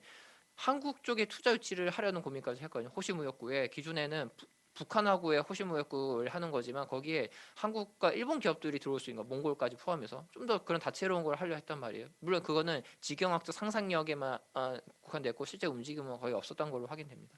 근데 이게 거기뿐만 아니라 훈춘 쪽도 그렇고 한국 쪽 기업들이 일부 들어가 있는 데가 있죠. 그런데 거기서도 이제 일종의 특구 같은 게 있는데, 근데 거기서 활동이 단둥도 안 되는데 잘 되지는 않았을 텐데, 거기서의 좀 더 한국 기업, 한국 정부, 반드시 중앙 정부가 아니라 지자체 분들이 좀 들어가면서 좀 활력을 좀 더 입체적인 게 필요하다는 생각이 듭니다. 특히 그게 단둥 같은 중국 측에서의 자기들의 경제, 지역 경제 위해서 그렇게 필요하다고 얘기한다면은 그 부분들이 결국 중국에서의 어떤 요구 같은 게 북한도 나중에 코로나 이후에서는 무시할 수 없을 거라 생각하고요. 그 지경학적 협력 같은 거, 그때 한국이 들어가거나 하는 거를 여기서도 싫어하지 않고, 그런 부분이 북중과 남북한 간의 입체적으로 그 접경 지역에서의 어떤 경제 활동이 만들어질 수 있는 부분이 있지 않을까 생각했는데, 그거는 좀 차후 후에 정책 보고서를 저도 좀 후속 연구를 하고 싶다는 생각은 들고 있어서 지금은 좀 더 명확한 비전 같은 건 갖고 있지 않지만 황태현 박사님에게는 그런 어떤 좀 더 정책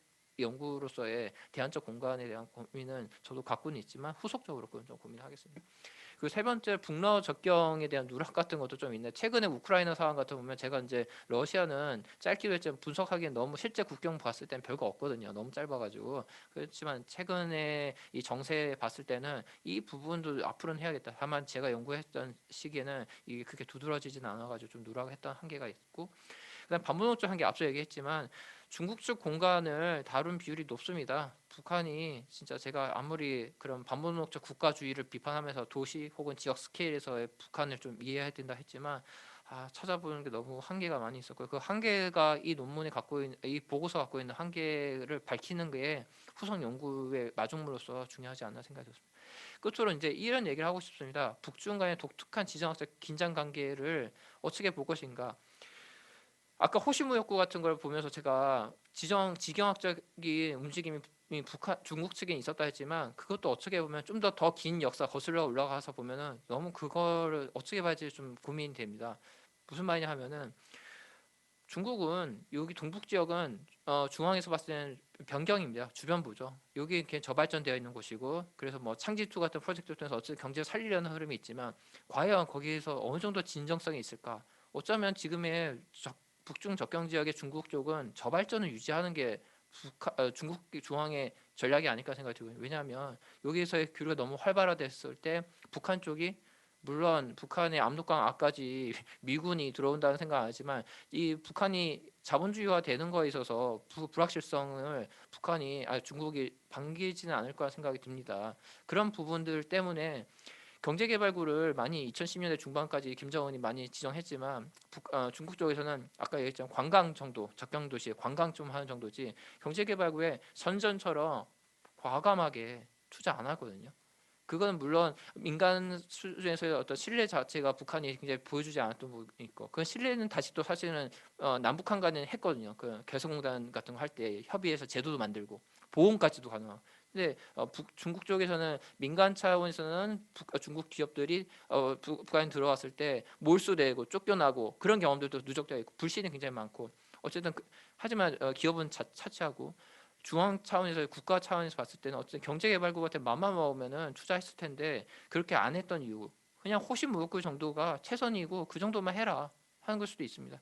여기 변경은 변경으로 주고 저발전을 유지시키려는 측면도 근데 이건 중국 문헌들 잘 나오지 않거든요. 그런 전략적 측면들에 대한 좀 더 길고 긴 호흡의 공간적 경로 의존성에 대한 거를 다시 한번 봐야 될 필요가 있다.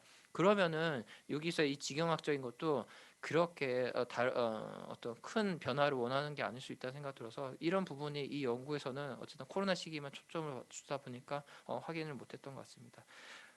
지금 이 정도이고요. 지금 끝으로 지금 제가 황태현 박사님 거에서 놓치고 있는 부분은 없는 것 같고 너무 칭찬을 많이 해주셔서 그런 부분에 대해서는 앞으로 좀 더 발전시키는 데 참고하도록 하겠습니다. 네, 뜻깊은 유익한 코멘트 너무 감사드립니다. 네, 감사합니다. 혹시 그 화상으로 참여하고 계신 분들 중에서 그 질문이 있으시면 화면을 켜셔도 좋고 아니면 음성만 그 소거 제거하셔가지고 질문을 해주시면 좋을 것 같은데요. 잠깐만 기다려 보도록 하겠습니다. 그냥 좀 편하게 질문해 주시면 좋을 것 같습니다. 예. 예, 지금 질문은 없으신 것 같습니다. 네, 워낙 그 발표자분께서 자세하게 그 설명을 해주셔서 여러 새로운 얘기를 잘 들을 수 있었습니다. 황진태 박사님께서 말미에 말씀해주신 부분하고 연관이 돼서 이제 앞으로 후속 연구도 많이 기대가 되고요. 저도 이제 전 북한 경제 남북 경협 쪽을 연구하고 있는데 사실상 북중 국경이 특히 이제 의주공항의 임시성이 좀 있다라고 하면 그 남북 국경과 지금 북중 국경을 비교했을 때 금강산 특구와 개성공업지구만큼 그 어떤 국경 경관을 획기적으로 변화시키고 많은 인력들이 개성공업지구 같은 경우는 거의 10여 년을 5만 명 이상의 북한 노동자들이 거기에 종사를 했었고 남한에서도 상시적으로 한 800명 정도의 남한 인력이 들어가서 국경 경관을 변화시킨 사례는 지금은 굉장히 그런 지경학적인 실천들이 낮아지긴 했지만 남북 경제 협력이 아니었던가라는 생각이 듭니다. 그리고 또 하나는 좀 기억에 남는 토론 중에 이승욱 교수님께서 우리가 이제 북한의 코로나19 대응과 관련해서 어떤 그런 강경한 대응을 기존에 우리가 가진 고정관념을 좀 강화하는데 편의상 취사 선택했던 것들이 아닌가라고 하는 걸 좀 반성을 하면서 이런 것들을 좀 없애려는 학계의 지적 노력이 부족했다 이런 멘트도 굉장히 조금 기억에 남는데요. 지금 이번에 기획된 그 김정은 시대 북한 변화의 리얼리티라는 그 북한 연구실의 어떤 이런 연구 기획이 이러한 지적 노력을 조금이나마 조금 제고하는데 많은 기여가 되기를 바라고 앞으로도 그 통일연구원 연구에 많은 분들의 관심을 바랍니다. 오늘 많은 분들 참여해 주셔서 너무 감사드리고 특히 토론에 참여해 주신 이승욱 교수님, 황태현 박사님 감사드립니다. 황진대 박사님도 수고 많으셨습니다. 예, 그럼 오늘 여기서 원래 토론회를 마치도록 하겠습니다. 감사합니다.